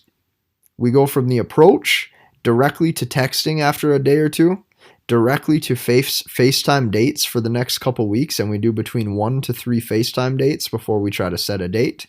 Then we set the date, then we close. And when we close, we have an amazing experience on the date because we're amazing men.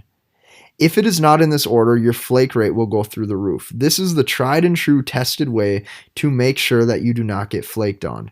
This is the best way to make sure 95% of women do not flake on you. Because the whole premise of this is doing this so baby stepped, it would be almost unnatural for her not to go on a date with you.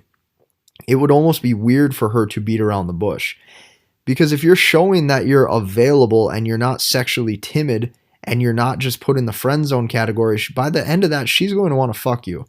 Or she's going to want to sleep with you, or she's going to want you to be her boyfriend. Her emotions will be skyrocketing because she doesn't know where you stand with her. So do it in this order.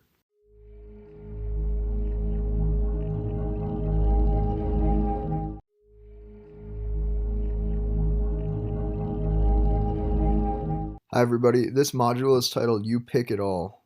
Like, you pick the whole damn thing as the man.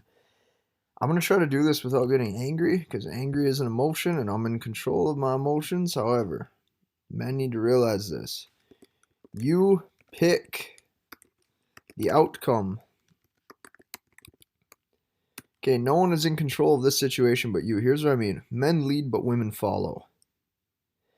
Women will always follow the leaders. Notice this. If you have a guy who's like a soft, sweet guy to her, and he just says, hey, let's get coffee. I really want to meet you. She's like, oh, yeah, that's great. Let's do it. It was so great meeting you. I love it. But then there's a different guy who like pressures her for sex and is trying to get her feeling all sexy.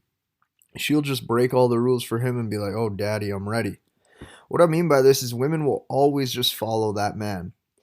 Now, the reason for that is because they're hardwired to follow leaders. Now, when setting the date, you got to realize this. You pick the venue, you pick the time, you pick the transformation, and you pick when the date is over. And this is so key because guys get caught up in the whole, so what do you want to do? And this is basically the opposite of what a leader does because leaders lead. When she's in control of the outcome, that puts her in a masculine role. That puts her in a masculine position. That is not what she wants to do. And women hate making decisions. They absolutely hate it. When a guy puts them in control, it goes against her natural submissive state to follow a masculine leader. Now, she may fight for control to see if you give in as a test to test your strength, but all you have to do is pass that test. You just have to not give it to her. And women are hardwired to do this. She's also hardwired to seek leaders and dominance. That's how women biologically find the strongest mate for sexual reproduction. Now, here's what you got to realize. You got to realize that women want to stand beside a king. She wants to feel small. She wants to feel soft. She wants to feel submissive as if she is a queen, which means you must act like a king. Kings don't consolidate with other people. Kings make decisions and kings rule. Now, you got to also realize the tests never stop. These women are hardwired to test men to find the strongest mate 24/7. The strongest mate is the one that she cannot move off center. She can't move him off center emotionally. She can't move him off center physically. She can't get him angry. She can't get him sad. She can't get him reactive. He is in complete control. And fellas, let me tell you, the testing for strength and dominance and assertiveness is going to start right at hello. And this is why women flake. This is why they don't reply. This is why they try to rile you up, is she wants to see how invested you are and how much she can move you off center. She wants to see if you are going to go fucking weak on her. Kings never go weak. A king never goes weak in his kingdom. Like, you must make a kingdom. Okay, make a fucking kingdom. She can be in that kingdom then. She can feel safe. She can feel secure. She can feel like she doesn't have to lead the role. She wants to have you do that for her. Women do not like to assume any responsibility. Now, when I say the tests never stop, I mean everything. The tests will be even little or big things. It's just her trying to change the music in your car, her trying to lead the direction of the walk when you guys go for a walk in the park, her trying to pick the restaurant last minute or change plans to see if you will just go with the flow and if you're a nice guy that's just going to give in and give her her way, or if you're going to stick to the original plan. Do not do any of these. Do not go with her lead. It is a total trap, and women are hardwired to love a strong, disagreeable man. That's why assholes get laid. Do you get that? I don't care if you want sex. I don't care if you don't want sex. I don't care if you're religious. I don't care if you're not religious. I don't care what your beliefs are. Assholes get sex. Why do assholes get sex? Because they're disagreeable men. Right here. She can't move him off center. He's disagreeable. And because of that, she gets wet for him. Because he's strong. He's aggressive. He doesn't give a fuck. That is why she likes him. But fellas, be sure to keep it flirty and fun when you lead the situation. Do not be an ass about it. Just because assholes get sex does not mean that means they're in the best interaction. It doesn't mean that she's constantly going to feel a strong connection to him. She might sexually please him, but it doesn't necessarily mean that they're going to have the best experience. If you want to have the best experience, you got to lead it, but still be fun and still be flirty. Still be that masculine role, but you don't have to cause emotional turmoil to the point where you're just a total prick. And some women won't put up with that at all. You know, they're in this hardwired position where they're like, fuck that. I'm going to find somebody who I can connect with better. It all depends on the girl. That's what I'm saying. You need social calibration. Any dating coach can tell you what they want you to mold yourself like, and I can give you the blueprint too. But the thing is when you take matters into your own hands, there's certain nuances you have in your personality that I don't have. There's certain abilities that you have with your charisma that I don't have. There's certain abilities with my charisma you don't have. Every man is different. Every woman is different. You got to adapt. Now, here's the thing. Oh, that was a double. Strong double on that one. First dates are appointments. They're not dates. She's not your girlfriend. Like, yeah, it's a date. But the thing is it's an appointment.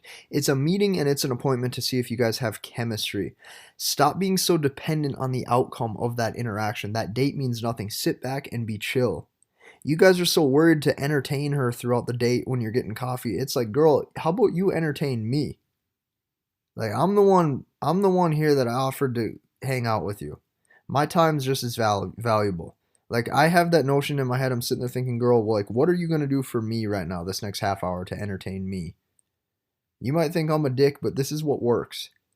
If you sit back like you're just comfortable, you're not super giddy, you're not super invested into this, you're having fun and you're just chilling like a dude, that's the appointment to see if there's chemistry. When you get that appointment mindset, like, hey, let's just test this out and see if this is a good fit man to woman, well, that's when you're not dependent on the outcome. That's when the results come. When you pick the date, what I want you guys to do is I want you to have a set start and stop time, such as, hey, Sally, hey, Wendy, hey, Becky, hey, Kayla, hey, Jennifer, I'm free from XYZ to XYZ. I would suggest a 30 to 90 minute increment. That way it seems like you don't have the whole day just to fuck off. And this keeps structure to the entire date and the entire time. You guys need structure. Every man, every king has structure. He has set times he works. He has set times he plays. He has set times for dates. He has set times he exercises. If this is a first date, you guys do not, you don't have time to invest 6 hours into a girl for 4 different dates at once. You don't have time to invest in a 2-hour dinner date. I sure as hell don't have time for that. I tell them that too. I'm like, if you like this and you want to continue, I'm like, you should hit me up sometime. I think this went good. Hit me up though. I'm super busy. That is what I tell them. I'm just brash. I'm upfront. I'm honest. You have to be okay with just talking to people and being totally transparent and totally honest. Oftentimes these nice guys, the reason why women hate them is because they're never fucking honest. The nice guy deep down wants sex. The nice guy deep down is just too big of a bitch to say it. And that's why she loses respect for him. That's why me, when I'm sitting there on the bed and I'm making out with her, if I'm horny as fuck, I'm going to say, baby, I'm fucking horny. And guess what? She's going to get wet because none of the guys are that honest with her. They all beat around the bush, which makes them liars. It actually builds more trust with a woman just being honest and being upfront with who you are than trying to sugarcoat everything. She thinks you're a fraud. Now, for the first date, do not block out all night. Like I said, you don't have, like if you don't have any other plans, also for the first meetup, keep it fun, keep it flirty, keep it brief. Okay, so what I'm saying is like, make sure you have other plans for the rest of the night after that. You can ask her back to your place if it goes that smooth and you really want to continue and have a drink with her or watch a movie or something, you can. But for a first date, I wouldn't suggest it. I wouldn't suggest doing that. The key is to get her to want to see you again. And even if you don't have anything going on, tell her you got something else going on and you got to cut it short at 45 minutes. Don't let her super in on your life as to what you're doing right away. The key is to get her investment high enough to make her want to see you again. If you can do that, my gosh, you're on the right track. Now, also remember this. When we go on the first date, we're not trying to see how fast we can hook up with her right away. This is key to failure. This looks staged. This looks like you have a massive agenda of having sex with her. And if she's trying to get you home, she probably does this often. So choose wisely. Like if after the date, she's really pressuring you to get back to her place, she either has super high interest or she's just looking to casually hook up. You have to choose wisely. Remember, we are human focused first. I want you guys having good quality connections with humans because all of these dating coaches telling you to go sleep with women right away and all this shit, and that's going to satisfy the ego and that's going to satisfy the hunger. Dude, all of that's bullshit. I've had sex with many, many women. Nothing feels better than sex with the right woman that you connect with multiple times over. There is no better feeling than a relationship when both people are totally invested and don't want anybody else besides each other. But that takes being a human focused person with a human focused mind, not just thinking with what's between her legs and your legs the whole time. Now, you got to just choose wisely, fellas. If we are human focused, that means we're doing things that most men don't do. Most men just pursue for sex and they put on a fake agenda of just trying to act like the type of guy that, you know, is used to getting sex, and now they go through a fake routine and a fake persona and a fake image. We're not fake. We're totally honest and transparent. That's how we get results. Now, also this, I'm emphasizing this too. You must be a happy and joyful man because this is a 10x cheat code. When I say most men are so dull and have so much baggage and are so jaded from past relationships, this is the energy they carry with them in every single interaction. I just got off of a trip in LA. LA equals the worst men I have seen. I'm not judging based on area code. I'm not judging based on location. What I'm saying is if you're stuck in a big metropolitan city, here's what you're probably going to notice. Every man has their head down. Every man has the exact same pissed off, depressed look on their face. And no man is full of joy because they all want to walk out with their chest puffed out, but yet they're too insecure to talk to anybody and they're too scared and they don't want to come off too soft or too weak. This is not weakness by speaking to people. This is not weakness by having fun and enjoying your day. What's totally damaged is everybody addicted to drugs, addicted to alcohol, addicted to short-term party sex, and then think that all of these things are going to fill the void of what life has to offer. Fellas, you have to start being a one percenter, and being a one percenter is going to take some serious fucking work. You go anywhere, go to a concert, go to a football game, go anywhere. Everyone's drunk, pissed off, and looking for sex because they think they're unattractive. This is what everybody runs into. Now, here's the thing. We want to have fun and block out adequate time to spend with this woman on the first night, but we also do not want to be sitting on our ass all day or all night hanging with a girl we just met. Like I said, fun, flirty, and brief. The goal is to get her to want to see you. If you can get her to want to see you, she's now invested. She now has an amazing time with you. She now can feel like she made a connection with a man, which will make the sex 50 times better if you guys have it. And she'll also feel like this is a guy she can maybe have a relationship with. I don't want you guys to think it is... Here, I'm going to spell this out. It is not soft to have... It's not soft to have a relationship. But the thing is you cannot be dependent in the long run on this relationship to fill your void. You have to be strong enough and stable enough and secure as a man first. That way, if this girl you end up seeing adds some benefit to your life, well, you only should get in a relationship if both of you have a better quality of life together than you would apart. And it's not based on sex, it's based off of human connection. Which is why if sex happens during that human connection, great. But like I said, we're having fun. We're human focused first. We're smiling. We're laughing. We're playing. We have our finances together. We have our fucking gym and fitness together. We have a reason to need to go out because now that we've been working and grinding like a king all day, now we can take some time to experience love with a woman. Great. I'm happy for you. Here's the minute things. If you asked her out, it is normal for you to pay. It's fine and it's common courtesy. She might even think it's fucking weird if you don't.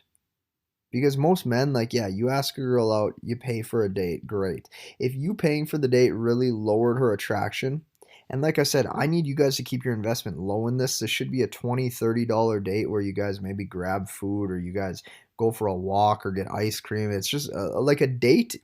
The date, the location of the date has nothing to do with her attraction. Get that through your head. If you sat down Leonardo DiCaprio at the shittiest coffee shop in America with a woman, he's going to be able to seduce the panties off of her because he's Leo DiCaprio. Meanwhile, if you take you, who doesn't know anything about women, and you put yourself in the most expensive steakhouse in America to impress her, that is going to do nothing to work in your favor because the man is flawed from the get-go. Keep your investment low with these dates. It doesn't matter what you do, it matters how you lead her through the interaction. Now, you can pick her up or you can have her meet you. It doesn't really matter. What matters is that she's comfortable to see you in the first place. So try to still lead this part, but this part's a little more difficult, okay? Because when you offer, like if you offer, you can say, hey, I can pick you up at 7:30. If she says, oh, I'll just meet you, but I'll still go, that's fine. It just means she's not comfortable yet enough to ride in a car with you. She wants to meet you first. She wants to have access to her car so she can leave if need be. Perfectly normal and fine. Okay, that part doesn't matter. And if you continue to see each other, here's the thing. It's just best to split the bills each time. Or have her get the next one. Because dating needs to be a two-way street. I don't need you guys getting hosed by all these women, having these women run you for multiple dates, run up hundreds or thousands of dollars on your cards, and then not invest in you sexually or not invest in you as a companion. That's bullshit. Okay, tell her it's a two-way street. She's a big girl too. All these big girls want equality and freedom. Well, that's what comes with it. Now, here's the thing. When we're selling as a salesman, when we're selling our product, which is us, to these women, we are selling off of energy. Salesmen who sell off of a sales script never do as well as guys who can match a person's energy. If you can match a woman's energy, you can get her to match your energy. You guys can vibe and you guys can connect. That is how you will have a great time. And you got to remember, the first date is the sales call and we're the product. We're a product we do not want her to take back to the service department, to the refund department. We need her to be sold on us. How do we get her sold on us? How do we do this? How do we get her sold? We get her sold by being very dialed in and very socially calibrated. Because fellas, if you can just pick everything, women love a man in control. The goal is to take all of the responsibility off of her, and this way she follows your frame and stays feminine. Why do women get bitchy at men? They get bitchy because he's acting like her. Why do women have sex with other men when they're in a relationship? It's because he's acting like her. He's acting like a lover boy. He's getting out of frame. He's losing his masculine energy. And women only act up on a man who they can move off center. I'll give you a perfect example. I was seeing a girl here in my hometown, and she's known to be a stone cold, ruthless woman that will have sex with men and she will leave them. Now, when she came around me and I acted the right way, she was trying to lock me down for a relationship for the next 3 months. Why is that? Because to me, she's a soft, sweet angel. She kisses me nice, she rubs my back, she does sexual favors for me. To the other men, she would just tease them and play them and then leave. But see, women don't do that to a man that they cannot move off center. They only act up to soft, weak men. Get that through your head. You pick it all, fella.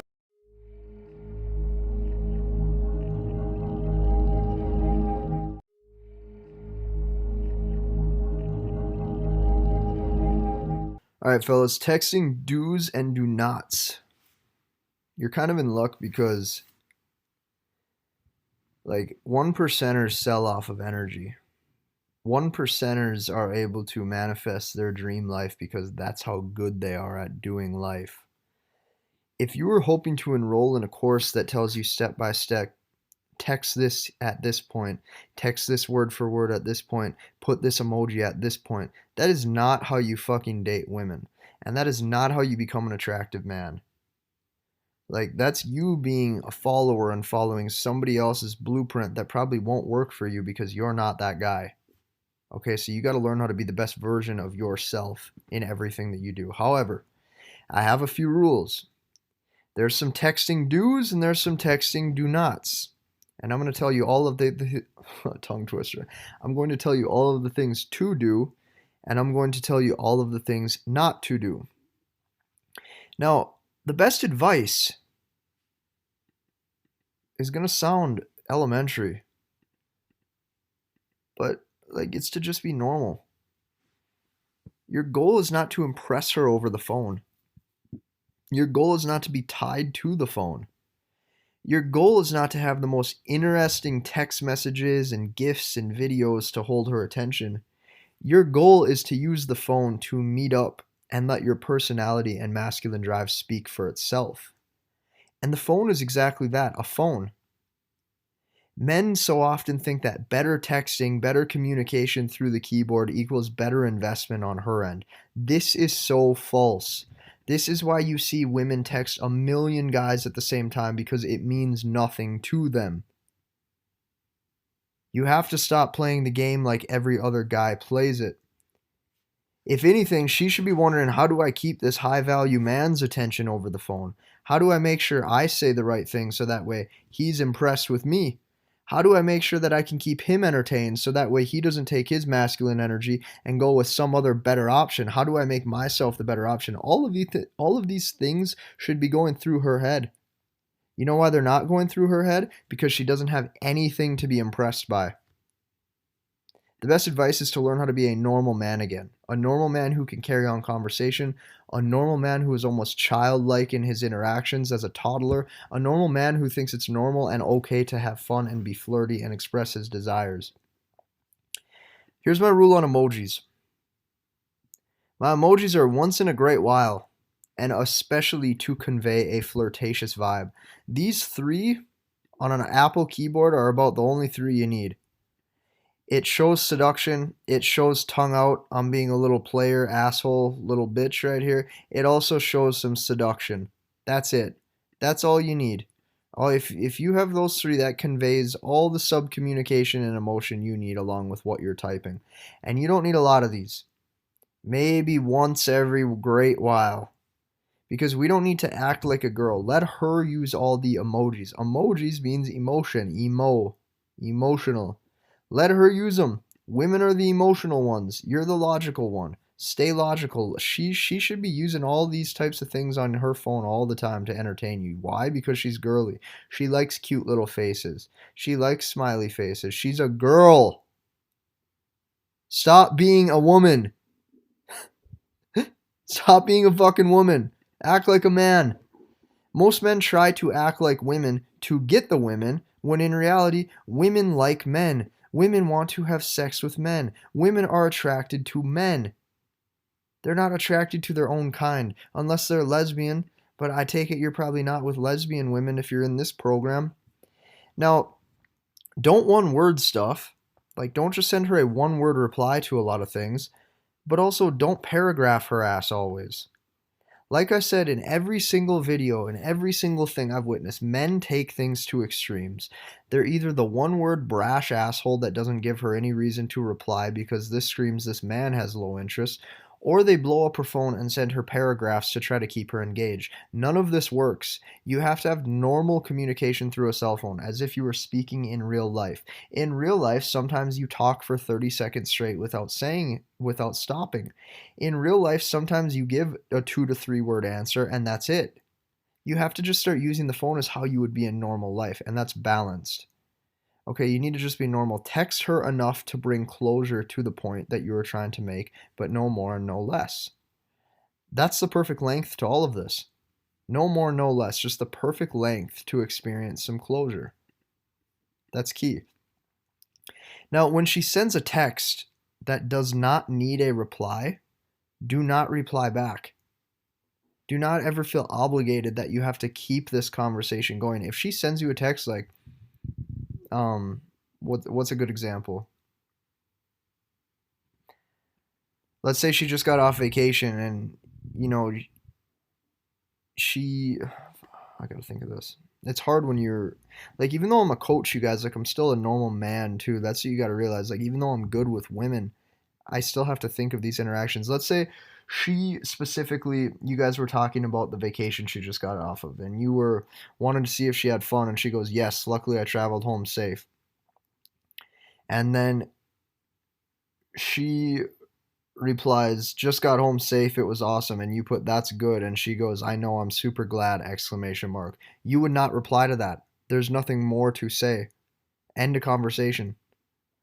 Granted, I hope you guys don't get in that clusterfuck mess where it's all logical conversation and you don't know how to get out of it and escalate. But the whole premise of this is, like, if you guys are just meaningless texting, you can end it and you can text her a different day.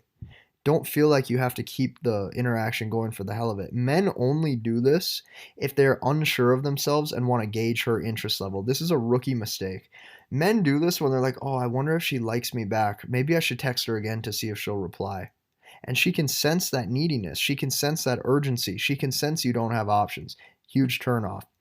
Now, sexual requests over a cell phone. This is a do not. Do not do any of that, and at least not right away.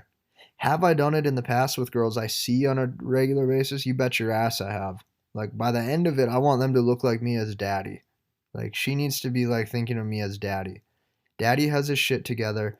Daddy fucks me good. Daddy is daddy to me. That's what I want out of my women. My girl. Like right now I'm in a relationship. That's what my girl has to view me as. The second that she does not view me as daddy and she views me as a nice guy, she's going to be out to find another daddy that does her right. Do you get that? I'm sorry to be blunt, but I'm just going to be real for a second. Sexual requests over cell phone, don't do it. And at least not right away, and never if it does not align with your morals and boundaries. You got to realize just because I am how I am with dating does not mean you need to change and bend your rules, your morals, your beliefs. If you're religious, then don't even consider this. And like I said, if you decide to do this, it needs to be calibrated. It needs to be at a time when you can trust her and she can trust you, and you can actually ask for something like that. There needs to be a time and place for it. But for the most part, no. Like these first couple interactions, no, you don't need to be seeing scandalous things of her. If you really want that, then invite her over and see if you guys can connect and you can actually see her body when you guys have intimate time. So if you've seen her for like a week, a few weeks or months and want to push the boundaries and get a little dirty and hot and heavy, by all means go for it. But the first interactions, no, there's no point. Especially if you haven't been intimate with her yet already. That should be the real gauge. If you've been intimate with her already, yeah, maybe ask for something flirty to see if she'll send it to you just to push the boundary a little bit. But it's not needed. Really, just like the phone isn't needed at all. The only thing that matters is how you are in real life, how you are as a man in person.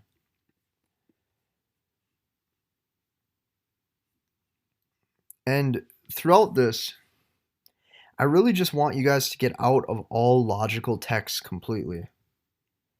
Because you see so many men go, hey, how's work going? Hey, what did you have for dinner? Hey, what's your favorite fucking color? Hey, when are you free to see me? Logic, logic, logic, logic. Bullshit. All they're doing is asking questions to try to gauge her interest. All they're doing is asking questions to see if she'll still text him back. And all this logical shit does nothing to increase attraction. If your phone game is that bad, then brush up on social calibration in real life first. This is why you can. This is why, or excuse me, that way you can be a fun and a joyful man.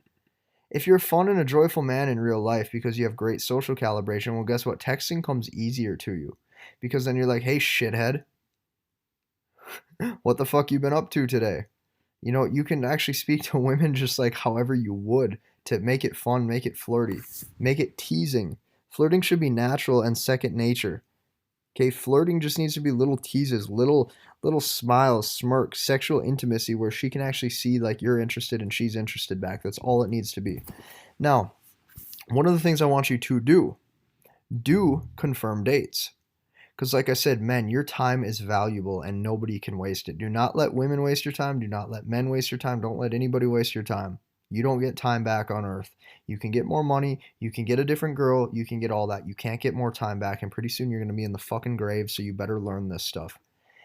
And you have to confirm 100% the day before. Get a 100% yes, I will be there confirmation. Because you got to remember this. Also, text or call her 1 hour out before to see if she is on time. And guess what? She might even do this to you too. So I want you guys to 100% confirm 100% with her a day before that she's still good. And then you can also text or call her like an hour before. And you can also tell her 1 hour that you're running 10 minutes late. So it's just implied sub confirmation. Like a sub confirmation would be you saying like, hey, I'm running about 10 minutes late. And you could text her this about an hour out.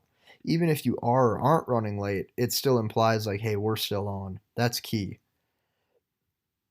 And if confirming a date with a fucking woman is really enough to lower her interest where she feels like you're insecure because you had to reach out for her, then she is not worth your time. She was not interested from the start. If anything, she should appreciate that you confirm the date so that way you don't waste her time and yours. And these little hang-ups that men are always so hung up on are so minute.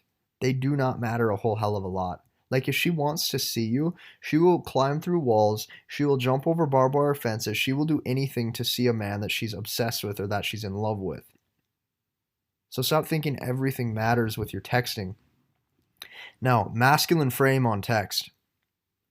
Here's the thing, fellas. Just because we're not buttercups and all giddy doesn't mean we're robots either. And sometimes it might kind of feel like I'm barking at you through this camera, I'm barking at you through this microphone. It's not the case. What I want you to know is I just want you to know that we are humans and we need to have fun too.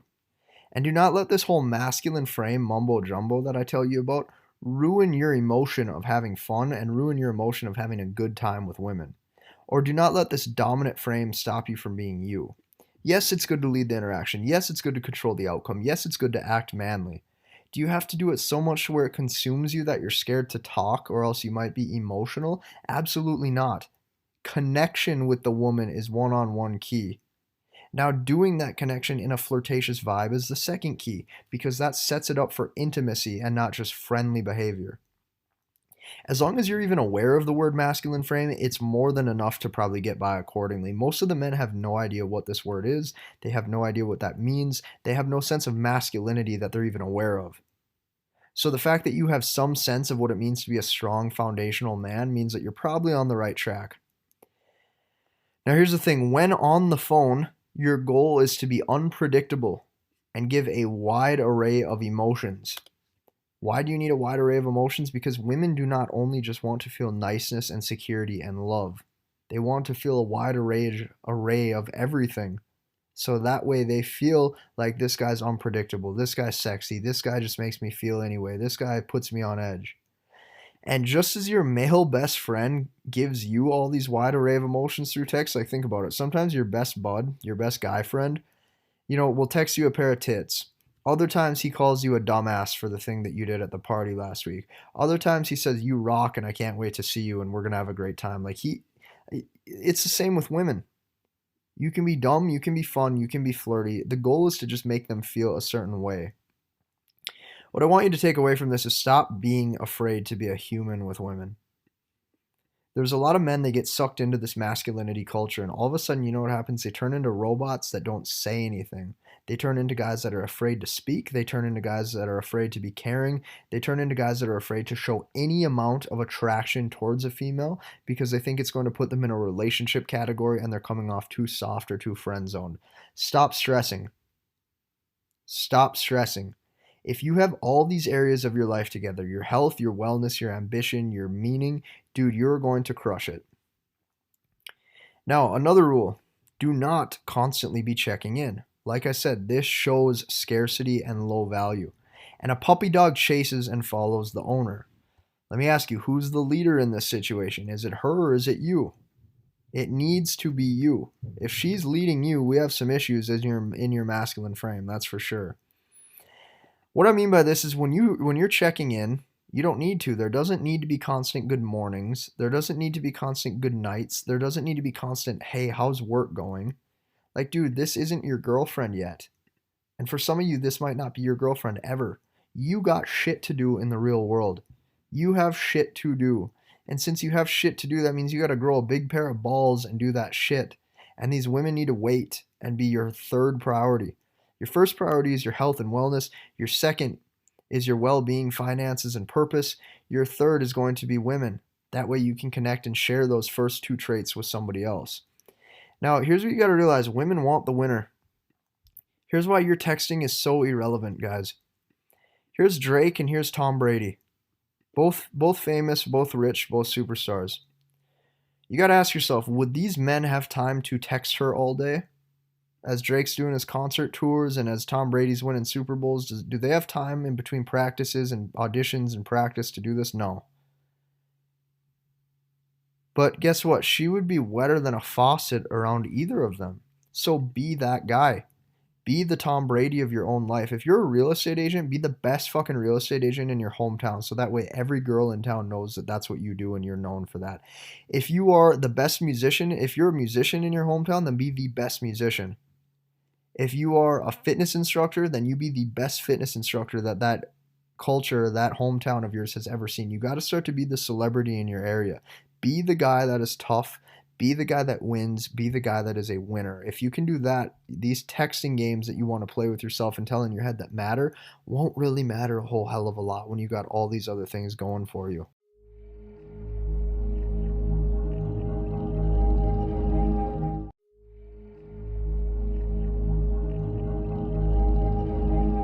Hi everybody, Casey Zander here, and this is going to be a relatively short module when it comes to texting and when it comes to interacting with women. What you got to realize is that when it comes to the cell phone, distance and inconsistency is a man's best friend when it comes to dating. Because you got to realize this isn't 1852 anymore, where women have a lot of high morals, a lot of high values, a lot of high beliefs. Most of you guys are living in Western culture where women treat themselves as sex objects and women are always moving on to the next best thing. And it's a real struggle today if you're a man who wants companionship, if you have no amount of game to you. Because the thing is that you are constantly put through the ringer with heartbreak after heartbreak for always being there. Distance and inconsistency is going to be your best friend. Now, I'm not saying use manipulation. I'm not saying to use game that's false. I'm saying to make your life so good, so worthwhile, so business and success oriented, so health, passion, and purpose oriented that you do not have time to be there all day, every day for her. This is the type of inconsistency I'm talking about. Now, here's facts. A lot of you might not want to hear this. But the guy that she bitches and complains to all of her friends about is the guy that she loves. That is the man that imprints her. That is the man that usually does a doozy on her. That is the man that she will compare all other men after him to. Is the one that she tells all of her friends that she hates. The one that she tells her friends that she hates is the one deep down she loves inside. She loves the way that this guy makes her feel. She loves the way that this guy is there some days and isn't the next. She loves the way that this guy has swag. She loves the way that this guy is able to be confident enough to walk away from her. Everything about the aura of this man she is addicted to. That's facts.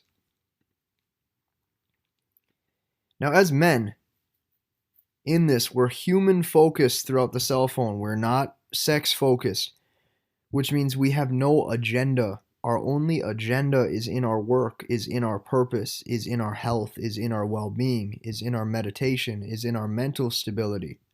We're not trying to get into her pants or even date her or make her the girlfriend or even marry her. Since we're human focused, we want to have good, attractive interactions.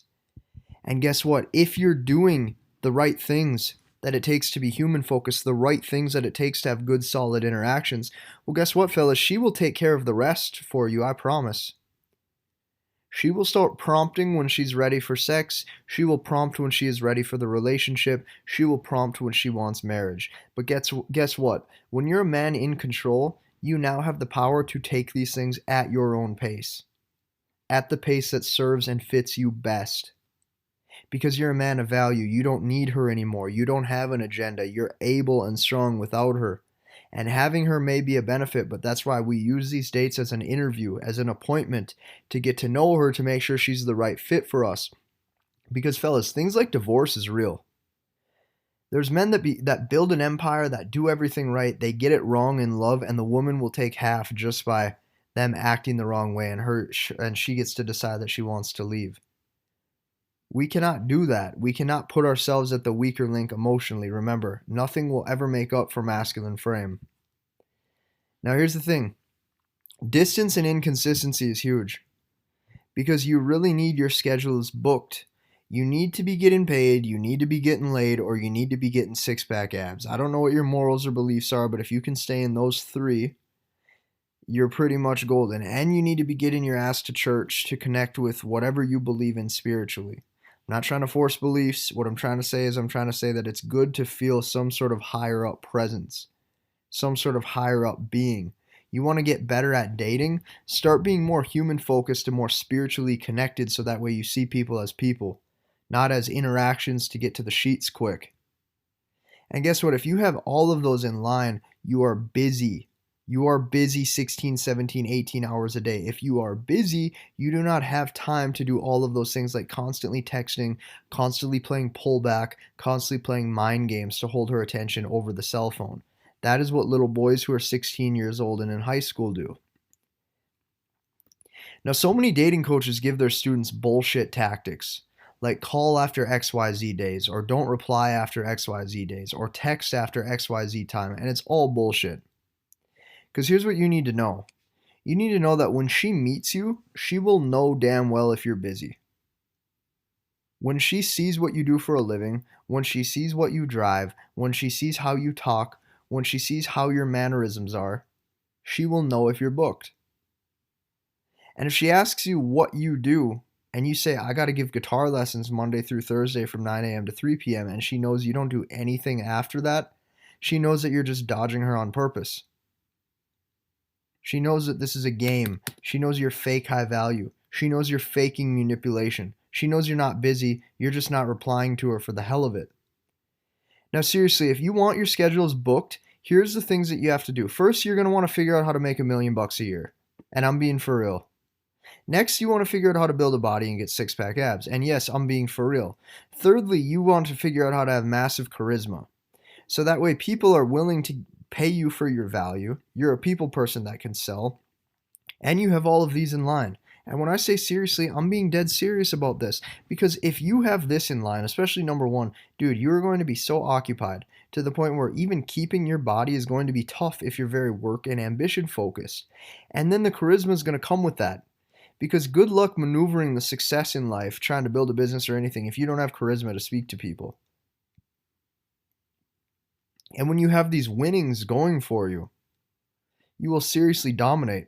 Now, when I write out AW app for the AW board here, here's what you got to realize. The dude who gives guitar lessons 4 days a week, and you who builds a business 7 days a week, after 1 to 2 dates with both of these men, she's going to see that you speak different. She's going to see that you act different. She's going to see that you are different. And she's going to see that you give a fuck. This guy over here is going to see, she's going to see he's broke. He just does what he has to do to get by to make rent. He has no ambition. And when he doesn't text back, it's all a big crock of shit. Because what he's trying to do is he's trying to play emotional games, which is why this goes back to you having all of these traits. This is why when I mentioned all of this, it goes back to Louis Vuitton. You can be the mall kiosk clerk trying to sell her Michael Kors. What matters is that you're Louis Vuitton, so your product is so good that she wants Louis Vuitton no matter what. She wants this handbag. Why does she want this handbag? Because this whole handbag represents status, it represents sex, it represents fame, and it represents quality. And if you have all of those, well, my gosh, you're going to be the all-in-one package, the jack of all traits. The best way to get good at things is to fucking do what good men do. So seriously, figure out how to make $1 million a year. Figure out how to get a six-pack. Figure out how to have your charisma on point.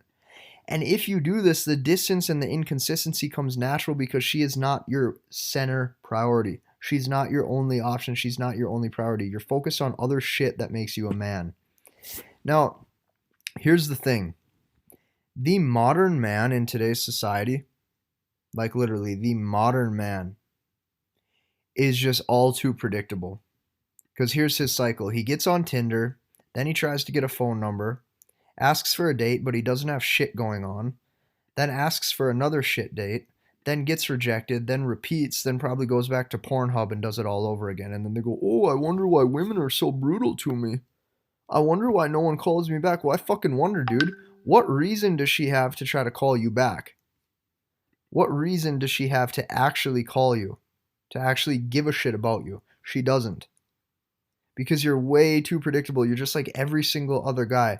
Then you're going to ask for a coffee date. Then you're going to ask to take her out for dinner. Then you're going to ask her to go to the movies. Pretty soon you're going to be like, hey, we should date. And she's going to be like, dude, what the fuck? Why do I want to date you? Because we went on 3 dates and all of a sudden you're in love with me? This is the modern man.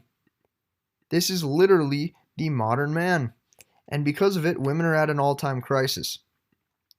You got to realize the goal is to make the men better first. If the men are better first, the women follow. Because if you're a guy who has six-pack abs and $1,000,000 and you have massive charisma, you can choose two routes. You can choose to be a player, and you can choose to fuck everything that walks, which is going to lead you down a void and a pit of hell, and you're not going to be fulfilled. Or you can choose to find a woman that also has similar values and wants a high quality of life. A woman who's feminine. A woman who's ambitious about her family. A woman who wants to have a rock solid relationship. A woman who's not all about just sex and flaunting her ass cheeks on Instagram. Which means we have to make the men better. But once the men get better, men can't go down the bad path that everybody else is chasing. And if you do that, remember, men lead, women follow. Well, she will follow suit. If we can get the whole culture back, we're all going to have success with dating. Now, randomness and distance is key. This will make you a man in her eyes, because this will make you mysterious, this will make you spontaneous, and this will make you sexy. Especially if she knows you're not full of shit. If she knows they're not manipulation tactics, let's say you got a real estate deal to close, then you got the gym at 7 p.m., then you got to meal prep and get your food ready for the next week at night. Well, dude, she knows you're booked. She might even try to get to see you. She'll be like, baby, is it okay if I just come help you meal prep? I really just want to see you. That's what you need. You need her to want to be part of your life. If you can do that, she will then want to give you intimacy. You're going to be there meal prepping your chicken, and she's going to be kissing you up on your neck because she thinks you're the king. Because you have your shit together. God, I get pissed during these. That's how passionate I am about this. Now listen, when pursuing after a date or two, do not be afraid to just drop off the face of the earth for a few days. And I know this sounds like a harsh tactic. This sounds like Casey's being brash. And you got to remember, part of this right here is a little bit manipulation. This is more or less a tactic for women who are a little bit flaky and not quite sold on you. Because you got to remember, her investment is the key here. If you like her and you're willing to allow her into your life, you need her investment to be reciprocated back. If she wants any amount of you, if she's invested in you, she will want to pan it out. She will want to text you. She'll want to call you. She'll want to say, hey, haven't heard from you lately. What's going on? If she has no investment in you, like no time, no energy, no money, no dates, no intimacy, she will not care. Which is why the premise of this is to get these women to invest in you in any way, shape, or form. So that way it's deeper than surface value of just her going on a date. Now, only drop off for a bit to bring her investment deeper. And this is if she has no investment. If she's feminine to you, if she's sweet to you, if she's a sweetheart, you have no reason to do this. But for these women that you want that are a little bit too just feminized and bitchy and so in their masculine state, you might have to do this a little bit. You might have to be cold to some of these women if they're going to play cold on you. Now, here's the harsh truth. Women come, as in sexually, with their brains first. If she's not sold on you, if she doesn't view you as daddy, if you do not make her wet, she will never actually have an orgasm from you. It's not about how big your dick is. It's like she'll never even want to date you. She wants to view you as that sexual man that can take control of her. And when I say take control, this is obviously willing, of course. You know, it doesn't matter how good you can work it. It matters how good you can have her brain wrapped in her investment. And if you can't have that, you will never get her sold. You can sit at the coffee shop all day with her and try to talk to her and connect with her and get to know her. It doesn't matter if you can't flirt and if you can't bring out that side of her that screams sex or sexy or this man makes me feel a certain way, you will never have her emotionally sold. This right here will separate you from the other 99% of men that are in the exact same boat if you apply what I'm telling you.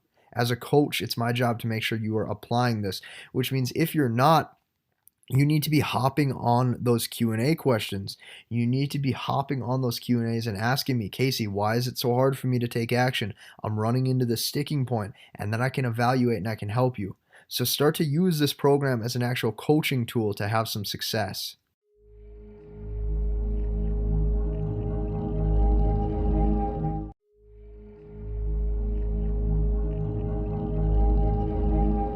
Hi everybody, Casey Zander here, and today I'm going to be speaking about online dating and meeting women. Now, just a heads up, this might be a 20 to 35 minute module, so only get into this one if you have enough time.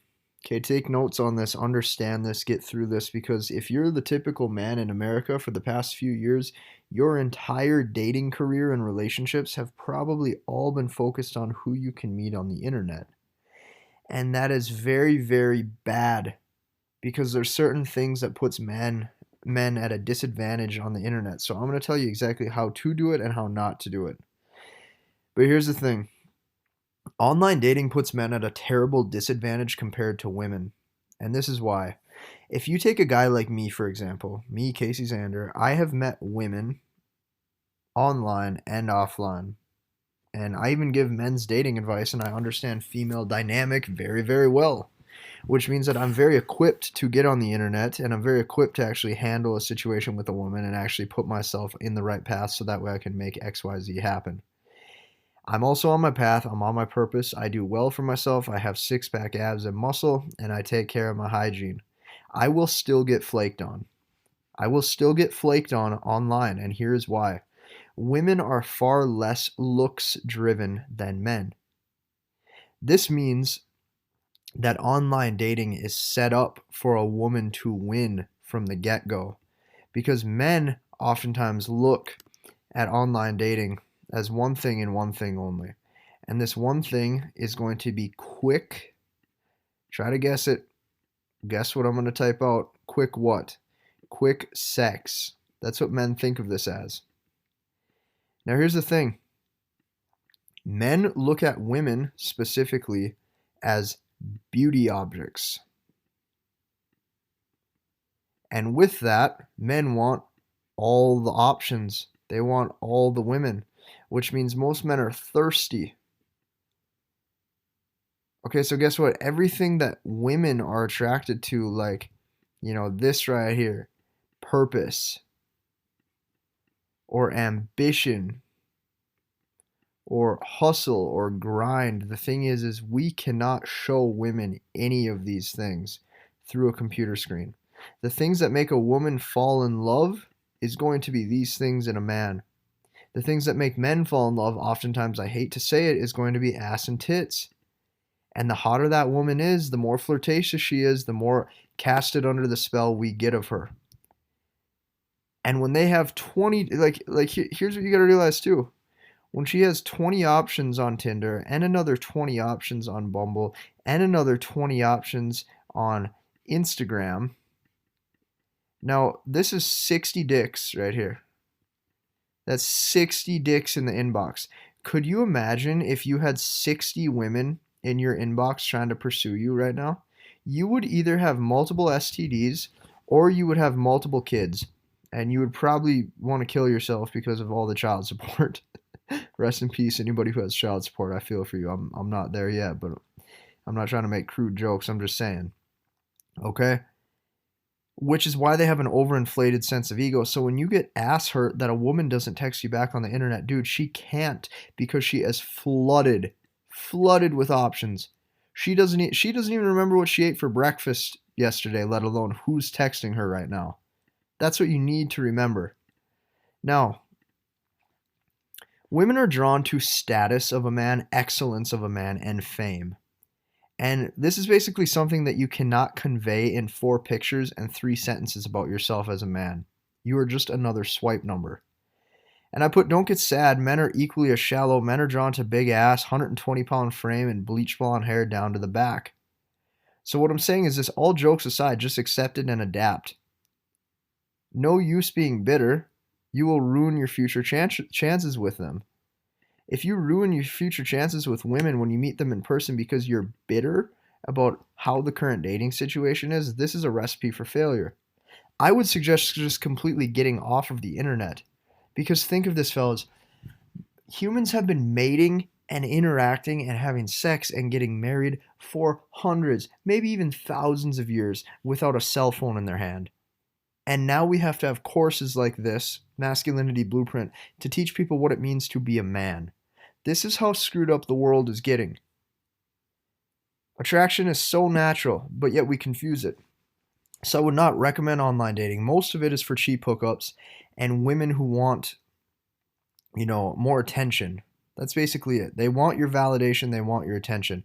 The more attention she can get from multiple men, the more inflated her ego is. So unless you're like a top 1% of men in the looks department, looks wise, all of these apps are just not in your favor. Point blank, period. They're going to leave you a little bit depressed and a little bit bitter because you can't convey any real life masculine value through a screen. Okay, men are status and success symbols to women. Women are beauty and sex symbols to men. This is the nature of the beast. This is the nature of how men and women interact. This is just how it is. The problem is that when women can flaunt their promiscuity on the internet by showing how curvy their hips and how big their ass is, the problem is that men cannot convey how much wealth they have on the internet. Men cannot convey how driven and how focused they are. You know, you can try to take a picture in a suit. I mean, that's not going to do you a whole hell of a lot, though. What's going to do you a hell of a lot is you speaking, you engaging with that woman, you holding that woman, you making that woman feel like she is just, so turned on. You getting her in that mood is what's going to make her feel as if you are the man for her. You can't do this in a screen. Now, here's the thing. Today I'm going to teach you the dominance hierarchy. Because men tend to date across and down their league. Women tend to date across and up their league. This is the most important thing. If you get anything from this, watch this, screenshot this when I draw it, take a video of it. This is the dominance hierarchy. The first is going to be men, and then on the next page we're going to do women.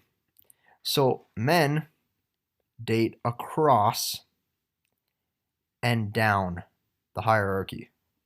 If this is the hierarchy right here, so let's say you have a man, like let's just for example, like this is the top of the hierarchy.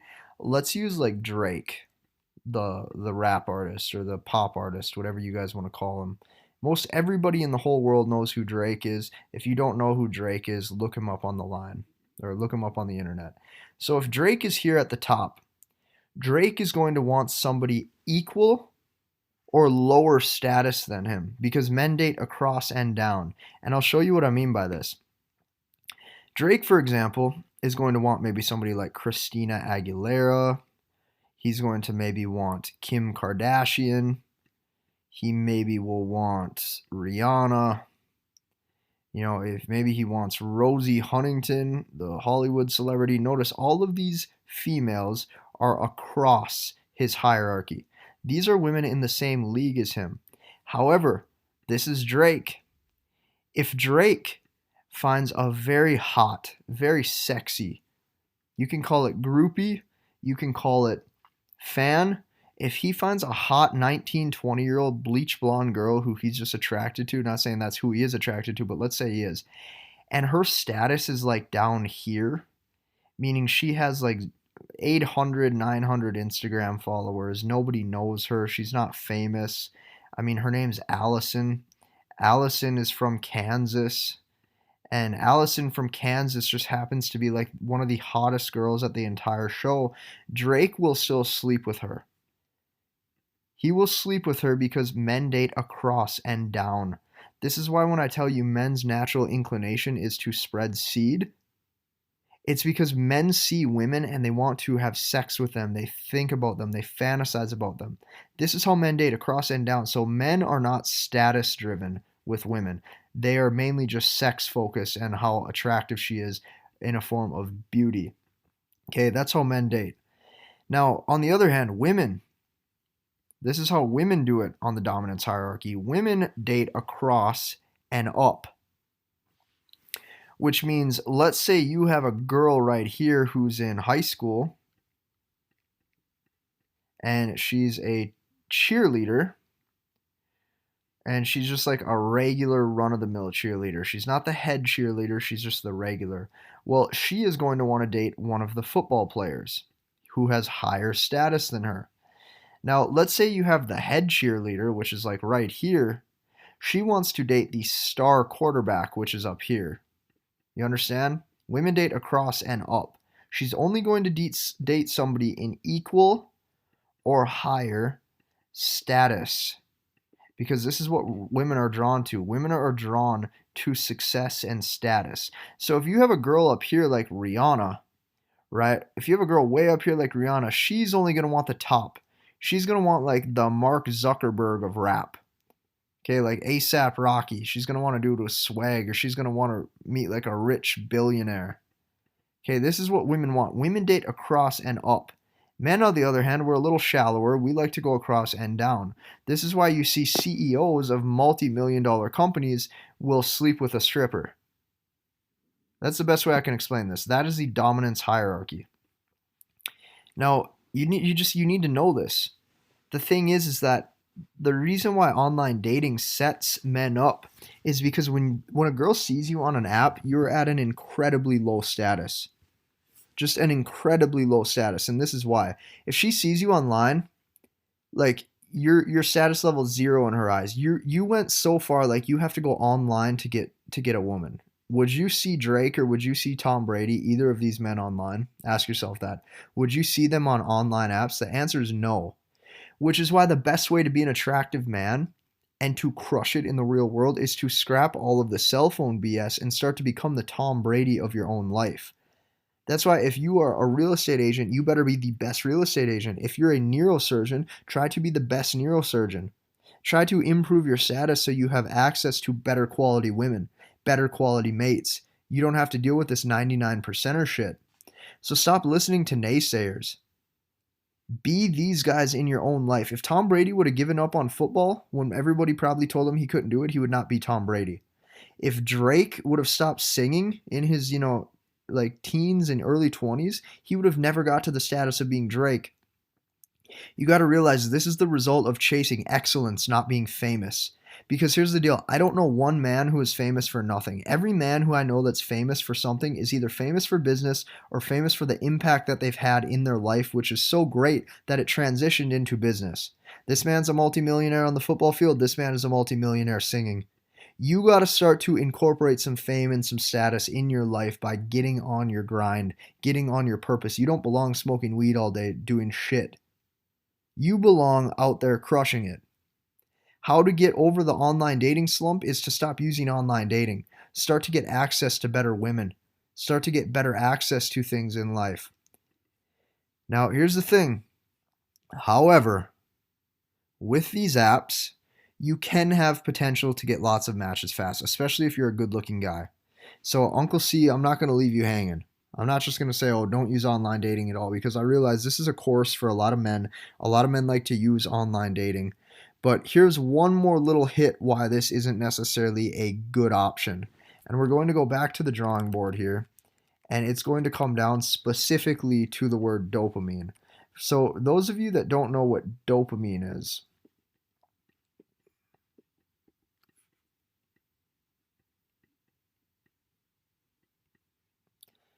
dopamine is your pleasure hormone. Now, in this pleasure hormone, you can get this by doing a lot of things. You can get this by doing drugs. You can get this by drinking alcohol. You can also get this by having quick sex. You can release dopamine or endorphins when you exercise. Okay, the problem is that you can even get this when you eat like fast food. Okay. What this does is this gives a spike into the brain screaming for pleasure. This is your pleasure hormone. This is what people get addicted to. The reason why people like drugs so much is because the pleasure of the dopamine release is so high that they just have to do it all the time. Now, the thing is dating apps give you quick dopamine. Got a match, quick dopamine, quick win. Got a response, quick dopamine, quick win. Notice you didn't have to do anything in the real world to gain that match, to gain that female. You got it for free, which is literally what is tearing men apart. Because when you get everything for free, you lose the things that make you man, which means you have to get used to delayed. I'm just going to type this out a little quicker. As a man, you have to get used to delayed gratification. This means that you only get to release that dopamine when you sell that big real estate deal. You hit that new bench press PR. You work up the courage to ask her out and she says yes. What this means is you get used to delaying the gratification. These are all things that take work. These are all things that takes you pursuing excellence. When you have all pleasure with no pain, when you have all pleasure with no pain and change, pain in realizing that you need to do these things, you become a soft, weak man. You become a man who's weak and not viable and doesn't kick ass in life and doesn't do a whole hell of a lot. The reason for that is because your brain knows that it doesn't have to. Now, here's the thing. If you choose to use online dating, by all means, I'm not here to control you. I'm just here to set you up for some success. So here's the thing, you can stand out in line, but your chances of standing out to getting that girl is 10 times easier in real life. The reason for that is because the competition of men that actually approach in real life is like zero out of 100 men typically will approach. If they do approach, they're either drunk or they're high or they're a low life and just don't give a fuck. And they're just going to approach anything like a piece of meat. By you making a genuine approach with a human, you higher your chances so much. Now, here's the thing. Online, the problem is that men can oftentimes have a persona. You can be whatever you want to be, and that's good and bad because the thing is, if you're a guy who's a little shy, well, you can now start to understand these rules in text message that I taught you earlier to kind of put on this front until you gain your confidence. The reason why it's bad, though, is because if you don't have that genuinely installed in your real life, when you meet her, if you do meet her, the problem is that she's going to kind of know you're full of shit and she's not going to be turned on by you. And what online has really done is it has made lots of weak and fake men. But it has also made men open up their eyes to true female nature. We're going to get into female nature later on in this course, fellas. But if you don't know female nature, you got to realize that a woman is not your best friend. Your woman oftentimes will very, very rarely stand by you in times of distress. In fact, they just want the winner. The woman does not care about your struggles. She will just hang out at the finish line and pluck those winners. And that's female nature. When you have women that monkey branch to other men, it's because when you were acting wrong, she had no loyalty. The sad thing is that most women are like this in Western culture due to the fact that they always want the biggest, baddest, best thing. Now, oh, that's a duplicate. Sorry about that. I make mistakes too. Since men have more balls online to say things that they would not normally say in real life with no repercussions, women follow suit and will act accordingly. This is what I mean. Remember, women follow, men lead. If men lead the interaction, she's going to follow to what he says. It's women's default nature. Guy number 1 goes, "Hey, you're so cute. We should get ice cream one day." She goes, "Oh my God, okay, yes, I would love that," and blows him a kiss. Meanwhile, guy number 2 on Tinder just says, "Baby, come fuck." She goes, "Daddy, make me come." Like, this is the same girl. Exact same girl. And like I said, I keep it real in this dating course. I keep it real in this masculinity course. If you want to learn this game, you got to realize the game women are playing because they lead double lives. Women in Western culture are like unhappier than ever. They just chase beauty and they chase the status on Instagram thinking it's going to make them happy, and they chase just short-term party sex. You have to do a better job at screening these women, and you're going to have a hell of a time doing it on the fucking internet when you don't know these women in real life. This is the same girl. She will text a different guy that right after she texts you this.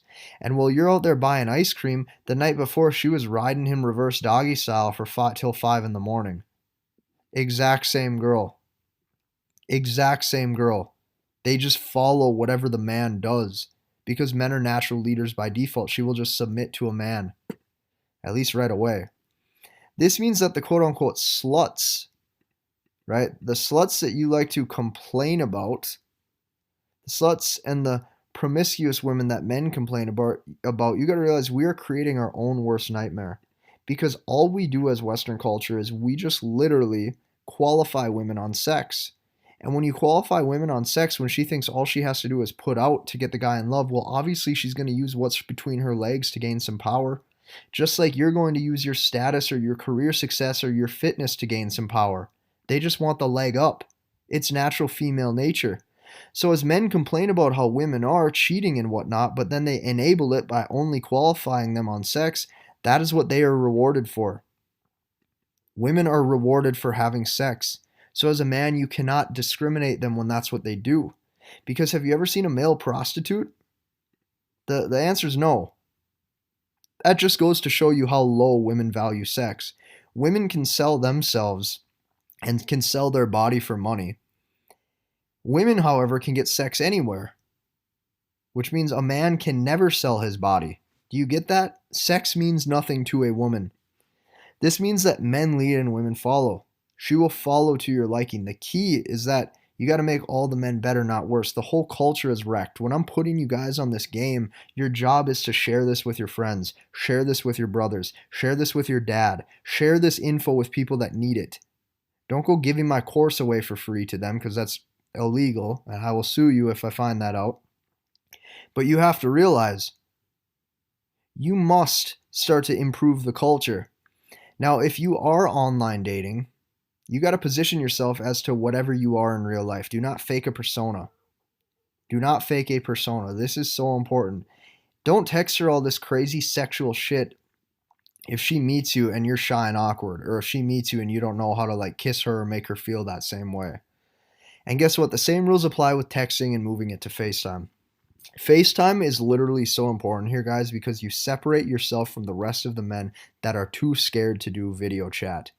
And this will decrease your flake rate. I'm not saying go use Tinder. If you do use it, though, know what you're running into, and also understand that this is the key right here to separating yourself on any sort of media platform, is understanding FaceTime. Now, what you have to know as well is that if you interact with a woman who has Tinder, you're going to get just that, a woman on Tinder. High quality women do not have Tinder. Any woman that I've been with that is a high quality woman, whether that be in their career, in their profession, whether they're extremely sexy and get hit on all the time, I've never found them on Tinder. I've found them by meeting them, and we've had great connection together. And how amazing their body was just a benefit after that. Like, if you want to actually be a 1%er, not only can you realize that you can actually do whatever you want in this life, but by default, you will start to want 1% women. The 1% women who have better morals, better qualities, better instincts. They haven't been with a million guys, and they don't have child support issues from their ex-baby daddy who's a convict and all that. You know, stop going after women with baggage. Stop going after women that already have children. Stop going after women with super promiscuous sexual pasts but now are ready to just settle down because she's at that point in her life and she wants to tell herself that now she needs a good guy. Because trust me, she had her fun with the bad boy many of times over. Now here's the thing. If you do decide to be on Tinder, I suggest you be just a little bit more edgy and a little more aggressive with online dating because of the sheer volume of women. But just know that the flake rates will still skyrocket compared to in person. If you play your cards perfect and you meet her attraction level needed, you can still lose. You can do everything correct. You can look the part for her, you can be the part, you can talk the part. She will still flake because she just has too many options. You can do all of that and still lose. Now, the reason why you will still lose is for a few reasons here. The first is that women are actually indecisive and girly. They're not good at making decisions, and I'm not saying this to be a dick, but try this sometime. When you're on a date, just for the hell of it, don't be the leader, and just ask the girl where she wants to eat once. Just ask. Because you won't be eating for 45 minutes by the time she picks. She'll go, well, I don't know. Where do you want? I just don't know what I'm in the mood for. I had tacos last Wednesday, and she'll sit there and ponder and want you to make the decision. That's why women are not good at it. It's they're too emotional. They're not good at making logical decisions. That's what you are there for in the relationship. So get this, when they have this many options on the internet, they just don't know what to do. Because every 15 minutes, a better option comes along. And since women always date across and up the dominance hierarchy, she wants the top of the top always. She wants the bad boy at the top. If she's loyal to you one day and she finds Brad Pitt the next day, you're probably going to get dumped. That's just female nature. Now here's the best bet. If you have not yet built the man, if you have not yet built the charisma, if you have not yet built the business, the body, or the status, get the fuck off social media because you have some work to do. Because looks, money, status, charisma, and social calibration with spiritual awareness will make you a king that will not lose to these alcoholic-ridden, porn-addicted, pot-smoking, video game-playing men who quote-unquote just want love. You will absolutely crush it. And also, if you do drink or smoke or watch porn, I still love you. Like, I'm not hating on men. I'm trying to make men better. But you got to realize you're holding yourself back. And if you watch week 1, you got to realize that, hey, everything that you're doing reflects in your personal life, will reflect in your dating. The best bet is to get off social media, get off Tinder. But if you do use it, you do the same rules that apply from texting.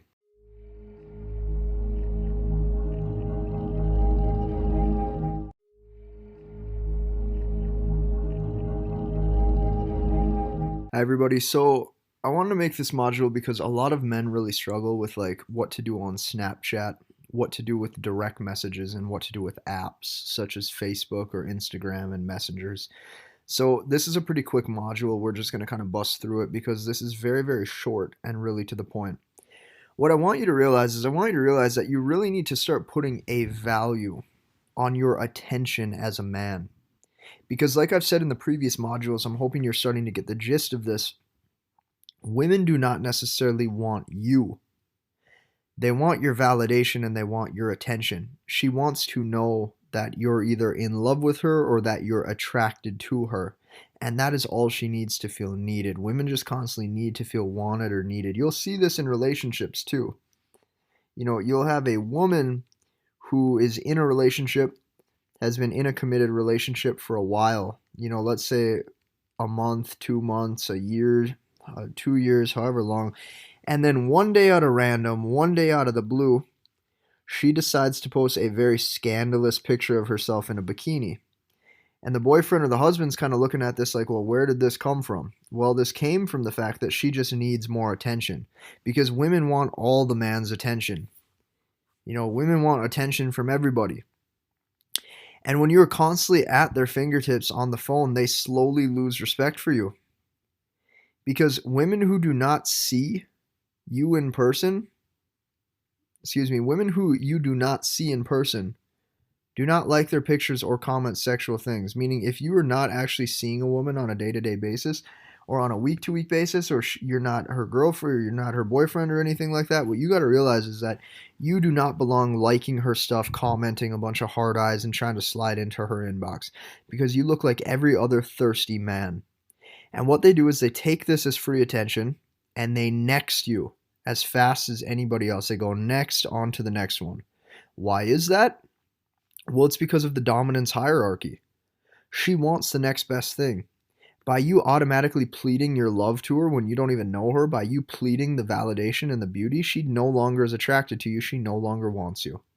So you got to start to value your own attention. You got to realize this. She wants your approval.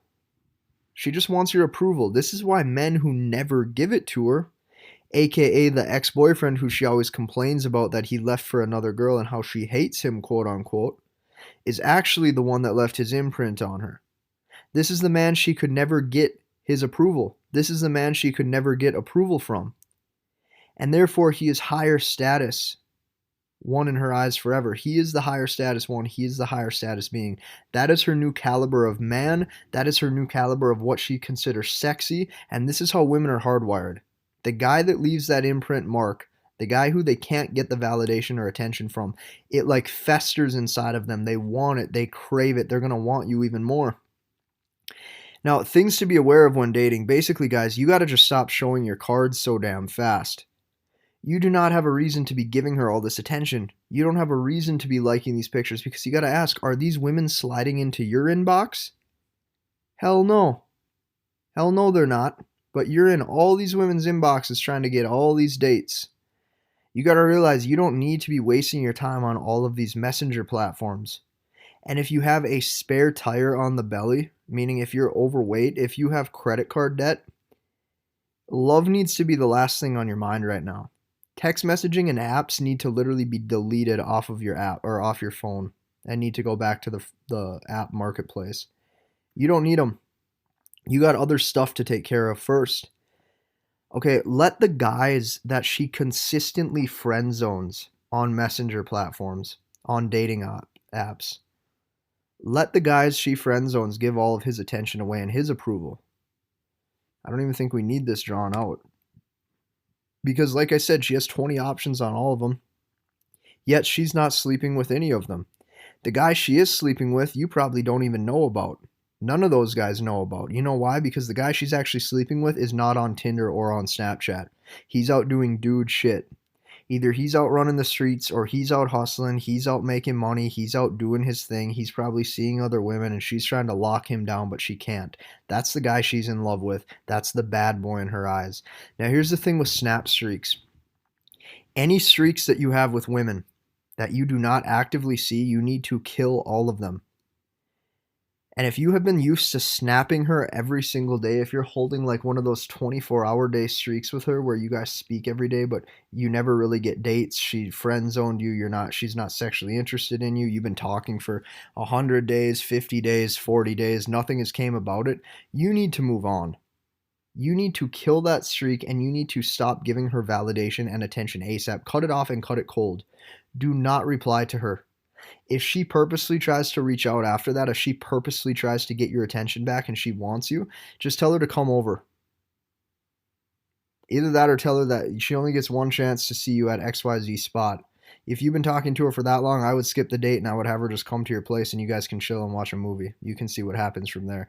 But you got to realize, fellas, she will never have a reason to see you or to date you because she already knows she can have you. Women are like cats.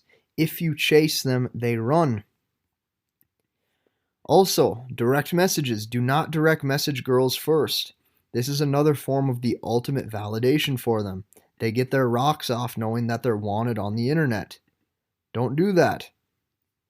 She knows you want to have sex with her or date her every time you like one of the scandalous pictures for attention. If you purposely are constantly liking her pictures, she will constantly know that she already has your attention and already has your validation and that you want her. If you want her, if your name's Tom, she's going to go, ooh, Tom just liked my picture. Tom thinks I'm hot. Tom needs me. And guess what? She's going to not want you. Because every picture you like is more attention for her that she's not giving you. This is how women feel valued. You got to realize men and women have way different value ladders. Men value the intimacy and the sex and the companionship. Women value the love and the attention and knowing that men are wanting to give them attention and wanting to have them. That is how they get their rocks off. That is how they feel wanted. That's how they feel valued. You need to start understanding what her value ladder actually is. Now, here's the thing. You cannot do any of these until she has invested in you. You cannot do snap streaks. You cannot do cute text message gifts. You cannot do all of these things for her until she has done some of these things. Invested in you in any way. Some of the examples I could think of, maybe she's bought you dinner. Maybe she's rubbed your back for a half hour and gave you a massage. Maybe she's cooked you food. Maybe she's helped you do XYZ with your work. Maybe she invested in you sexually or non-sexually for a period of time. Maybe she pleased you and sucked it right or did any of those things that you just want to crave, that you want that woman to do for you. Maybe she's doing all of it and she's pleasing her man. If she's pleasing you as a man and she's taking care of you, by all means, reciprocate it back and feed her a little bit of attention here and there. But you do not belong texting and snapping these girls 24/7, giving all of your attention away, all of your validation away for free. It's the quickest way for her to lose attraction and to lose interest in you.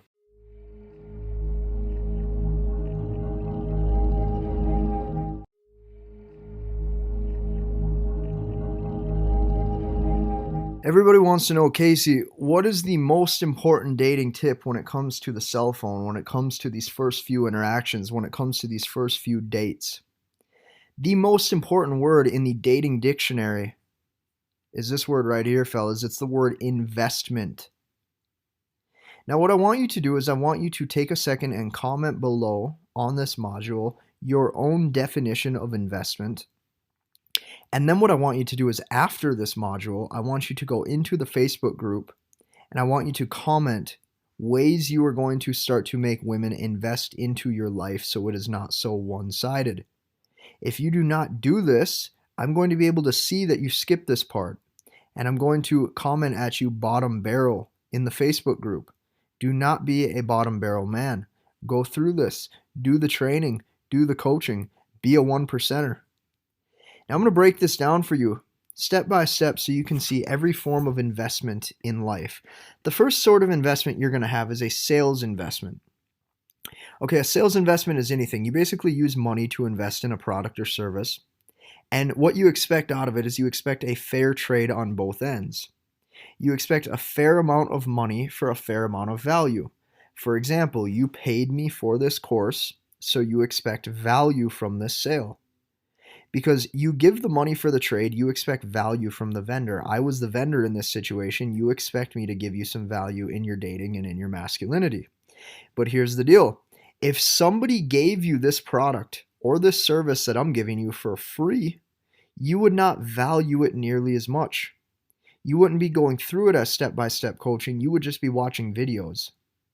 The reason for that is because you invested. And because you invested, you will actually take it seriously. That's a sales investment. Here's a coaching investment. A coaching investment is when you use money to invest in a mentor or coach to learn a skill. And guess what? When you invest in a coach, you expect a fair trade on both ends. You expect fair amount of money and time spent for adequate skills received. And because you give money for the trade, you expect skills from the coach. But guess what?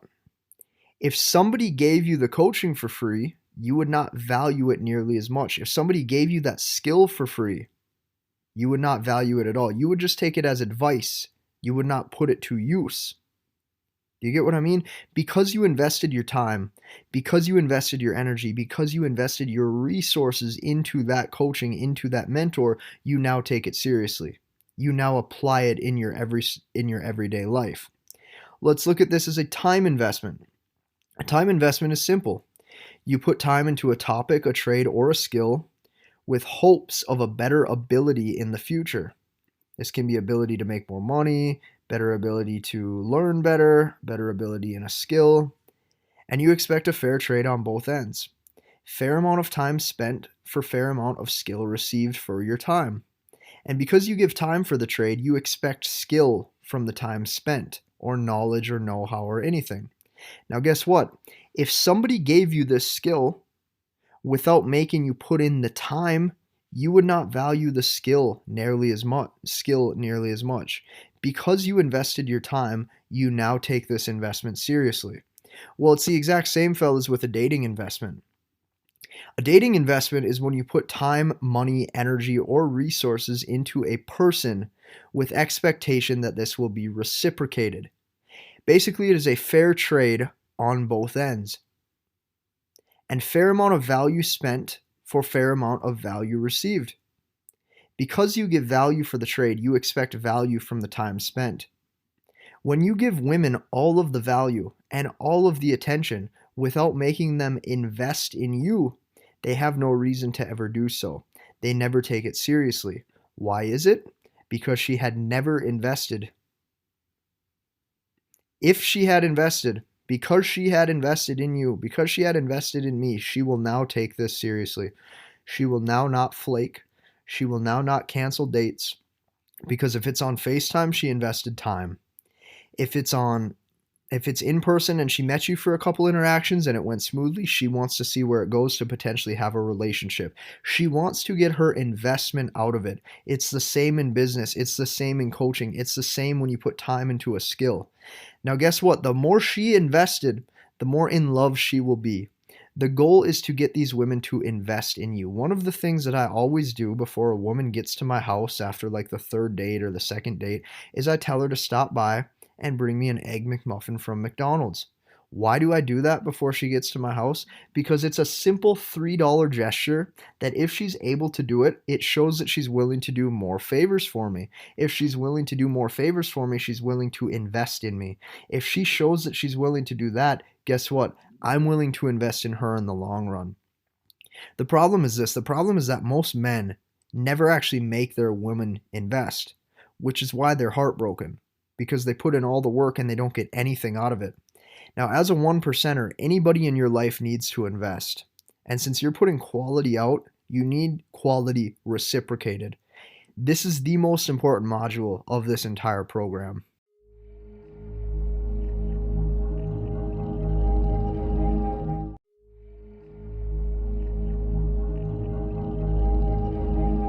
All right, fellas, by popular demand, I'm pretty fucking pumped to deliver you guys this. I call this the texting cookbook.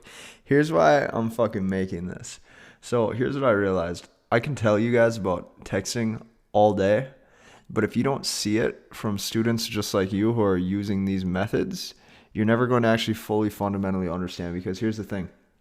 The way I text may not work for the way you text. The way this guy texts may not work for the way this guy texts, and vice versa.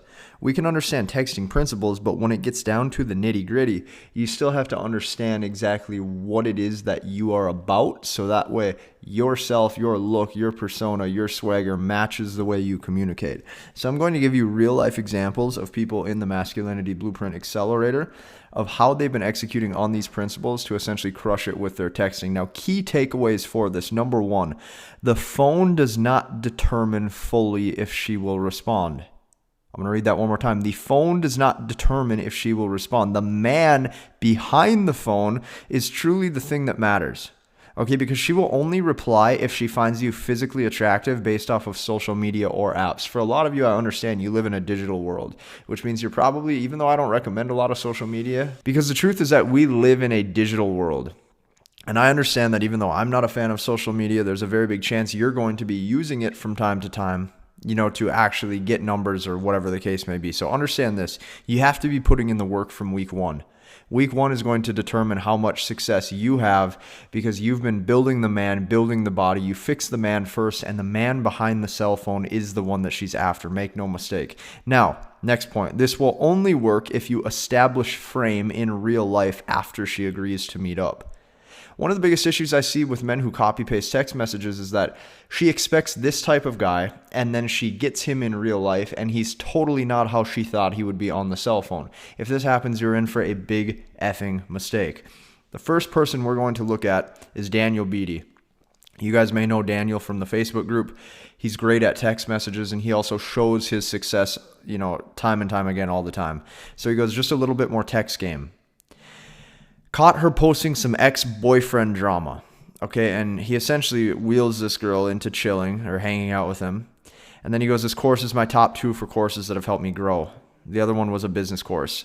So what this is doing is he's actually using week 3, the week that you're in right now, to actually teach him the proper way to text, and he's using it, and I'm going to give you the examples he shows. So here's a woman that was essentially texting about her ex-boyfriend, and he DMs her and he goes, don't post stuff like this. She goes, why? He goes, because it seems like you still have baggage. Okay, and she goes, I do, so I write about it. If you go on to his post, he goes, so if we end up dating and it doesn't work, I have to worry about you writing about me for months. She goes, no, well, it depends on what the fuck you did to me. Okay, let's backtrack for a second. He goes, if we end up dating. So what did he just do? He just established the frame, the premise within the first 5 text messages that this is an interaction that is guy to girl, that this is an interaction that has sexual tension, right? He's not just playing get to know you. He essentially established like, hey, I think you're hot, without directly validating her. So he's talking hypothetically. Okay, this is starting to paint a story or narrative in the woman's head of what you might be like. This is why I'm using Daniel as our number 1 example. She goes, my ex was telling me blah, blah, blah, blah, blah, and now wants me back. There's a lot more in between that too, but it's not important. Daniel goes, and you are the one that is still wasting your time writing about it and giving him attention. She goes, he has blocked me, lol, because I told him I didn't want to go back to him. But yeah, I write about it, and then I forget about it, and then I move on, lol, my way of putting my baggage down and leaving it. Now, I also want to backtrack to his very first comment when he goes, don't post stuff like that. You see, there's a lot of men that would be fearful to do that because they're fearful of offending. Daniel doesn't give a fuck, so he goes, hey, like that looks bad, don't do that. Notice he's establishing the dominance in the frame instantly. This is what heightens her attraction.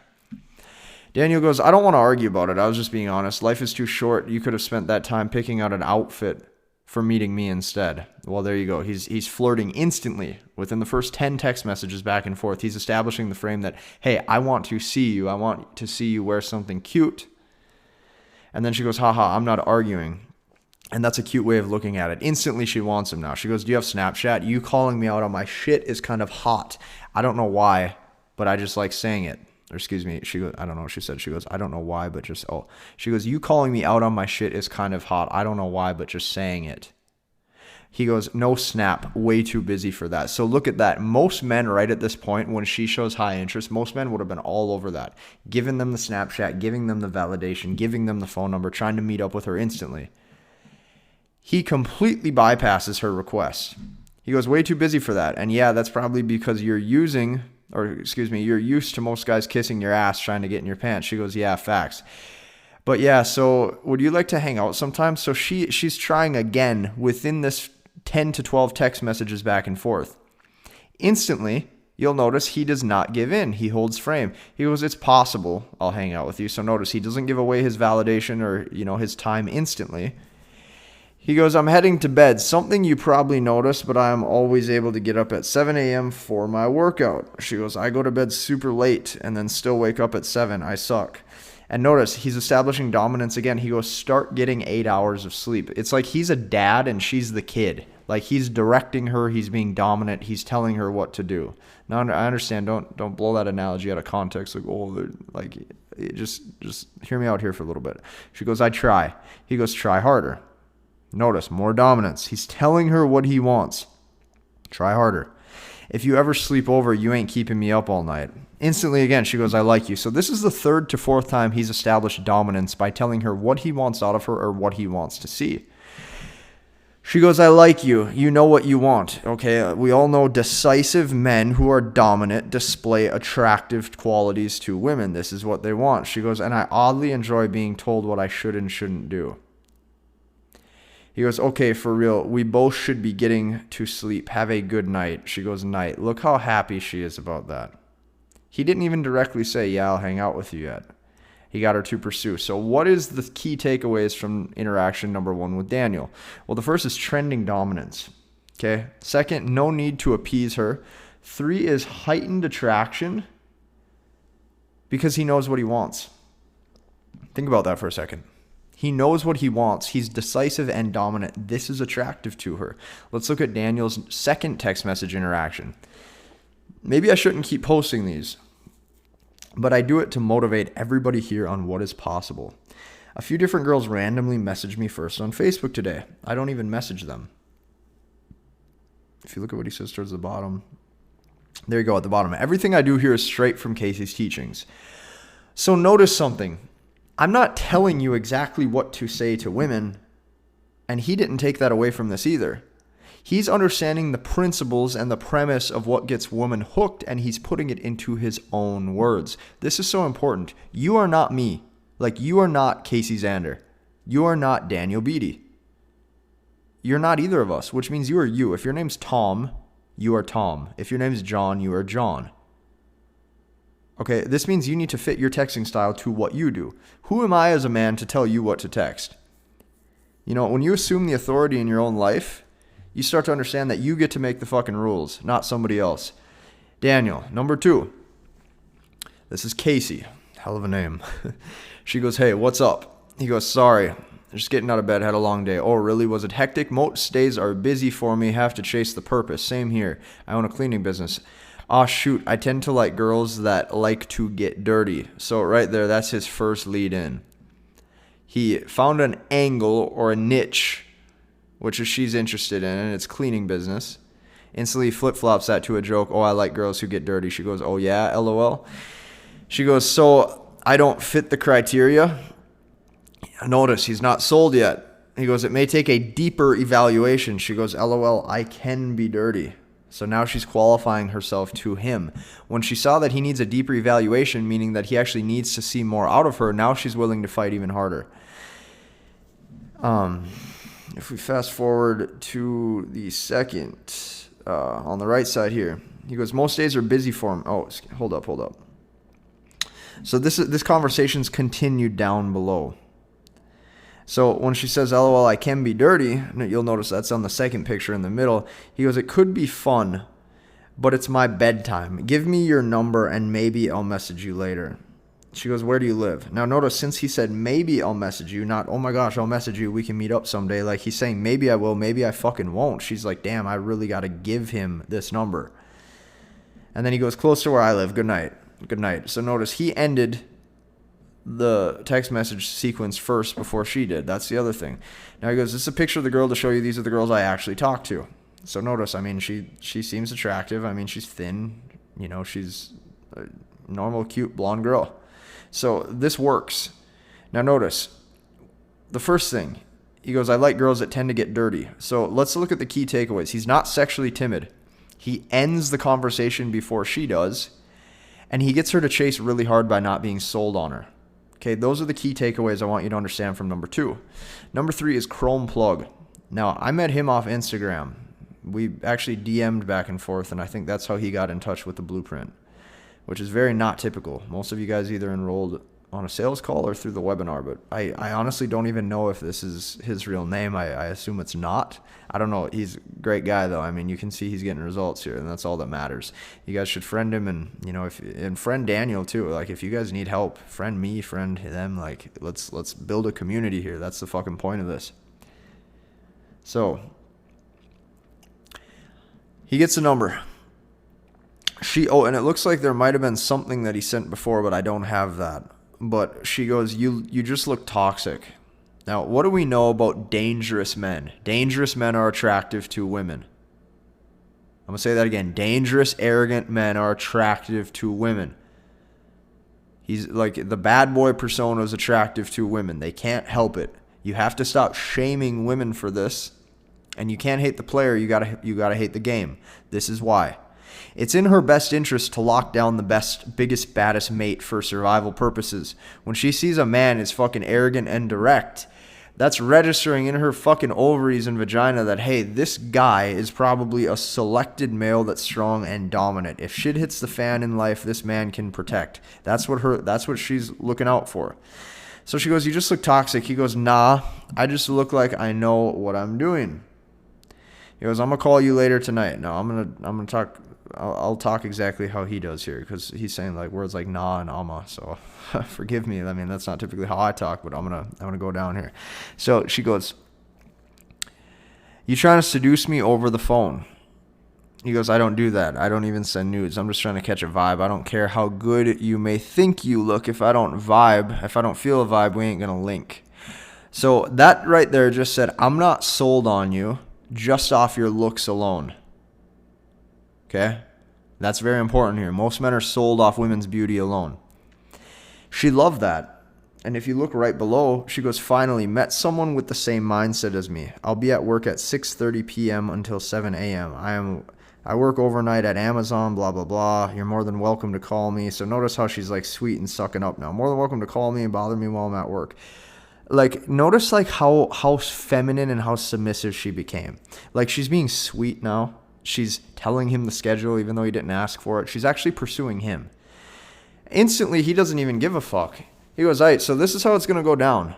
Like, he's telling her, this is how it's going to fucking go down. I'm going to let you know when I'm free. Most likely going to be smoking a blunt, and let me know when I can call you. I hope we can click. Now, this is the most important part.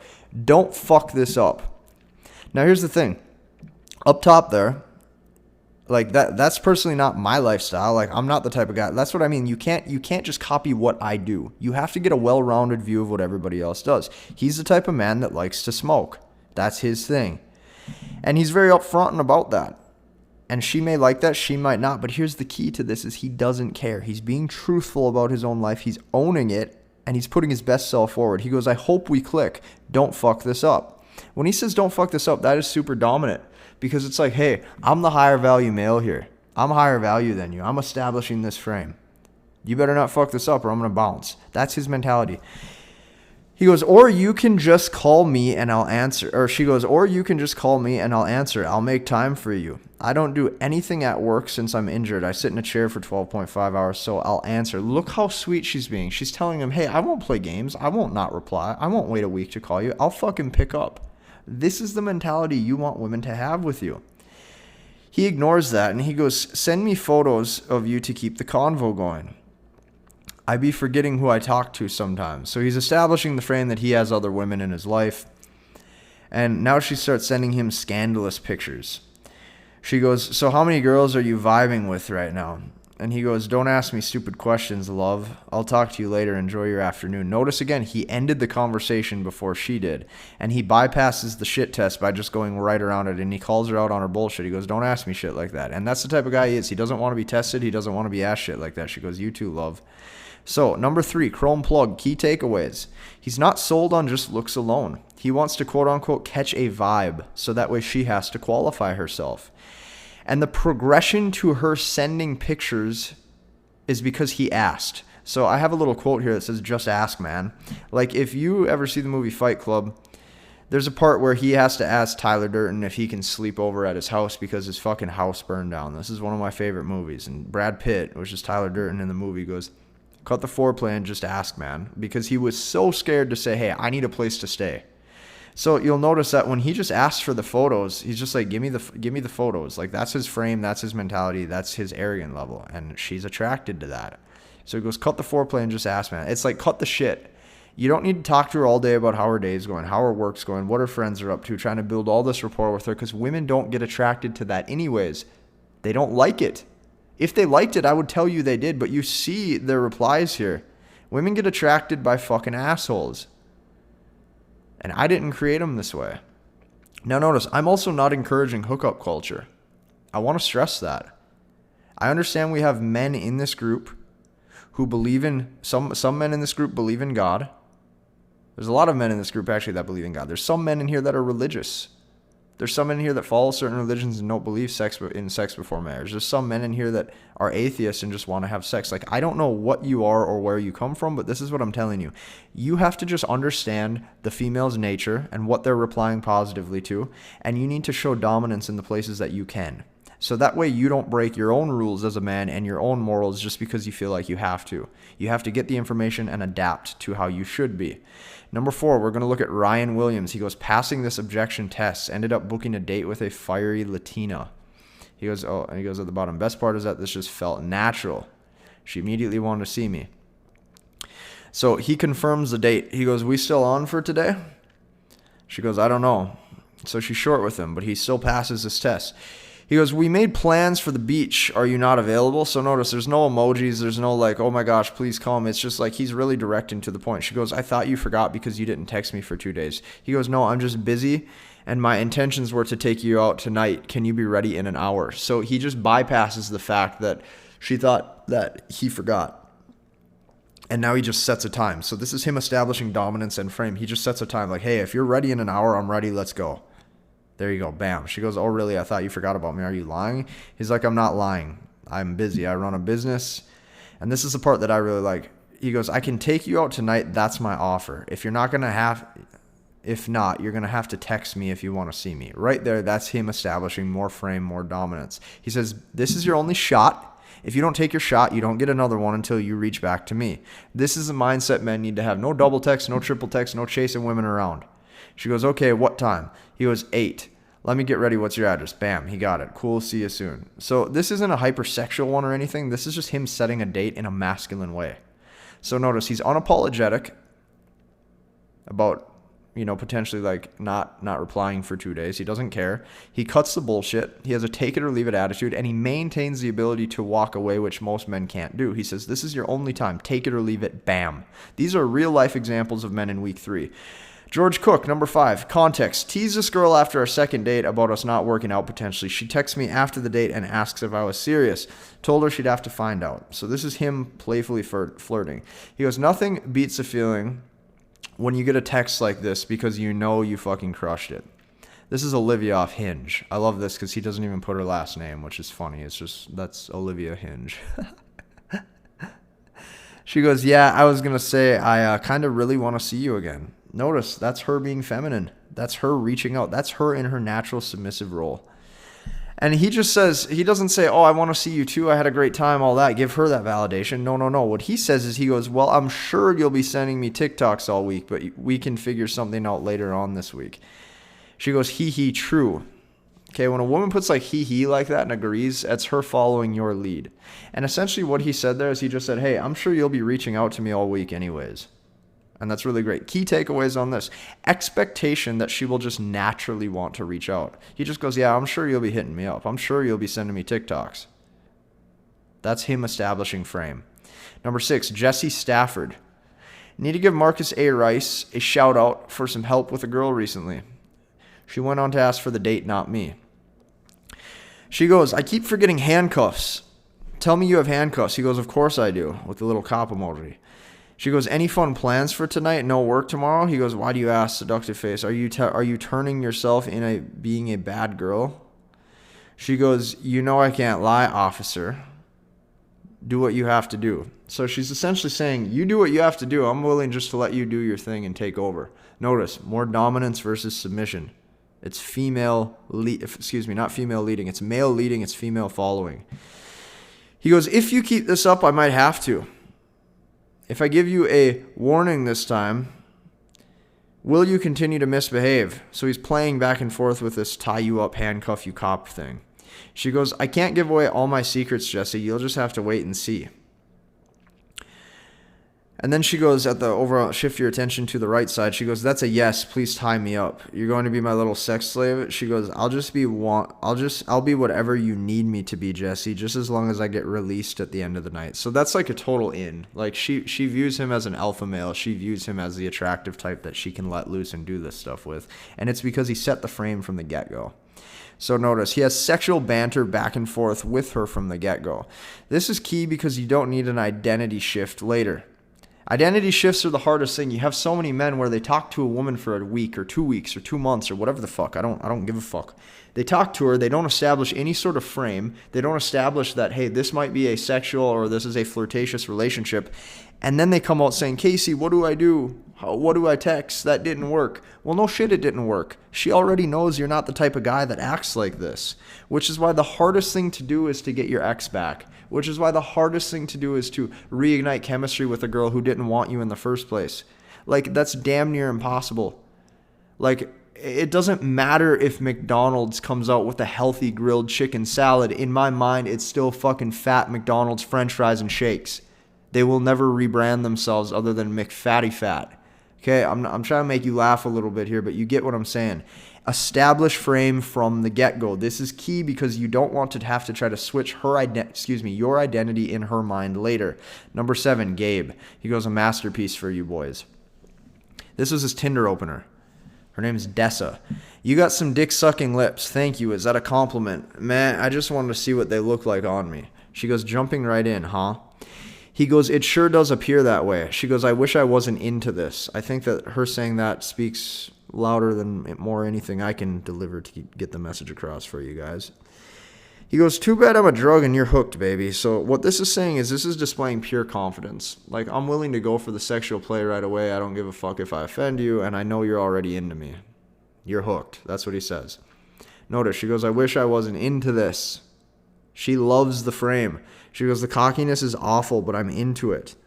He goes, I know, right? The cockiness makes you want to punch the guy right in the kisser, but goddamn, it moistens the crotch. So, like, I mean, guys, like, for example, I wouldn't say that. Like, but then I'm not Gabe M.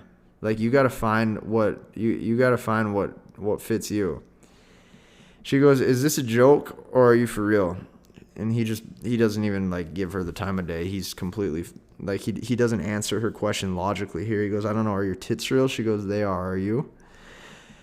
And then if you scroll down to the right side, he goes, well, fuck, I guess so. I think this is the part where we arranged to have sexual intercourse, which is pretty funny. I mean, he just, like, it's almost like he's trolling her, and she enjoys the fact that she's not being taken seriously. She goes, does this work for you often? He goes, only when I use it. She goes, fuck, what's your snap? So he goes, this is my number. She goes, dude, I'm sketched. What if I get murdered? He goes, well, that will suck. Once again, most men would try to, like, call her and comfort her. He knows this is just a test. He knows that she's into this. Okay? He goes, well, that would suck. You could at least tell me you don't plan on killing me. He goes, the only thing I'll be murdering is your pussy. You sound very sure of that. Then she texts him first because she's super into him, obviously. She loved that dominance, and you can just tell. She goes, hey, asshole, it's Dessa. He goes, must have got the wrong number. This is Gabe, not asshole. He goes, all right, of course, Gabe the gentleman. That's better. He goes, let's get down to brass tacks. What day are you free to ride my cock? And they start to set up a date. And essentially, if you shift your attention to the right, she goes, it depends when I'm feeling horny enough to ask for dick. He goes, sounds like very hit or miss strategy, Dessa. She goes, okay, that's fine. When are you free to take me to dinner? And he's still playing the fact that he's going to fuck her and take her to Pound Town and all this. And then at the end, she just goes, a fuck buddy works for me. So notice how quickly she's agreeing to just set the frame to have no relationship with him and sex only because that's the mood and that's the frame he set. Like, women will take to whatever frame you put them in. If you put a woman in girlfriend frame, that's what she follows. If you put a woman in sex only frame, that's what she follows. The point I'm trying to hammer home here is you're the leader. Now you have to act like it. And if you want a girlfriend, then you have to start to lead that frame the right way without turning into a total marshmallow. And I'm going to give you some key takeaways on this. He has some daddy energy. He knows women naturally want to be dominated, so he expresses it. And he has no fear of offending clearly. Like, he'll just say, I'm going to fuck you. Now, I'm going to give some fair warnings on this. Number one, this can be risky today because you don't want to get in trouble for sexual harassment, or you don't want to get in trouble where you have sex too fast and then you get accused of things. Like, I'll be honest here, this is a little dangerous in my opinion. Because women are known to, like, there's a Me Too movement I've heard of, and there's, like anybody can lie. Men can lie, women can lie. Let's not act like this is some dating fucking course for a second. Let's just talk about human behavior. Sometimes humans lie, and there's a lot of scumbag people in the world. And there's a chance the woman might be a scumbag, and you might have sex with her, and she might try to, sue you or do, so like, it's good to establish some sort of relationship first. So me personally, I would have taken that a little slower. I wouldn't have been as dominant and as direct because I would have made sure that there's some comfort first. But it looks like she's into it. Now, one thing I will say, this could potentially have a high flake rate. Because essentially, if the woman last minute doesn't want to feel like a slut or get used, she's not just going to let you do that.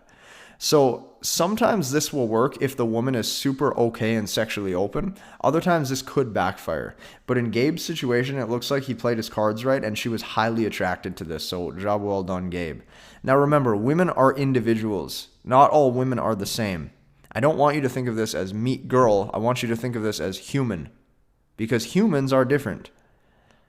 Just like, there's some women that are, let's look at men for a second. There's some men that are rich. There's some men that are poor. There's some men that are dumb. There's some men that are smart. There's some men that are successful. There's some men that are unsuccessful. There's some men that are ripped. There's some men that are fat, which means that people are different and the individual is what matters. So not all women are the same. So thinking that a copy paste text works for all women is just plain dumb. And you're going to get hit if you watch a lot of YouTube, if you watch a lot of Facebook or forums, you're going to get hit with all these messages that say, oh, just click this or look at this. All you have to do is copy paste this and she'll reply. No. There's a chance that if Gabe sends this exact thing here to 10 different women, 5 to 6 may reply and love it. The other 5 to 6 might be turned off and think that he's a player. It totally depends on the individual. This is the texting cookbook. I want you to take the things away from this that you like and use it to your best advantage.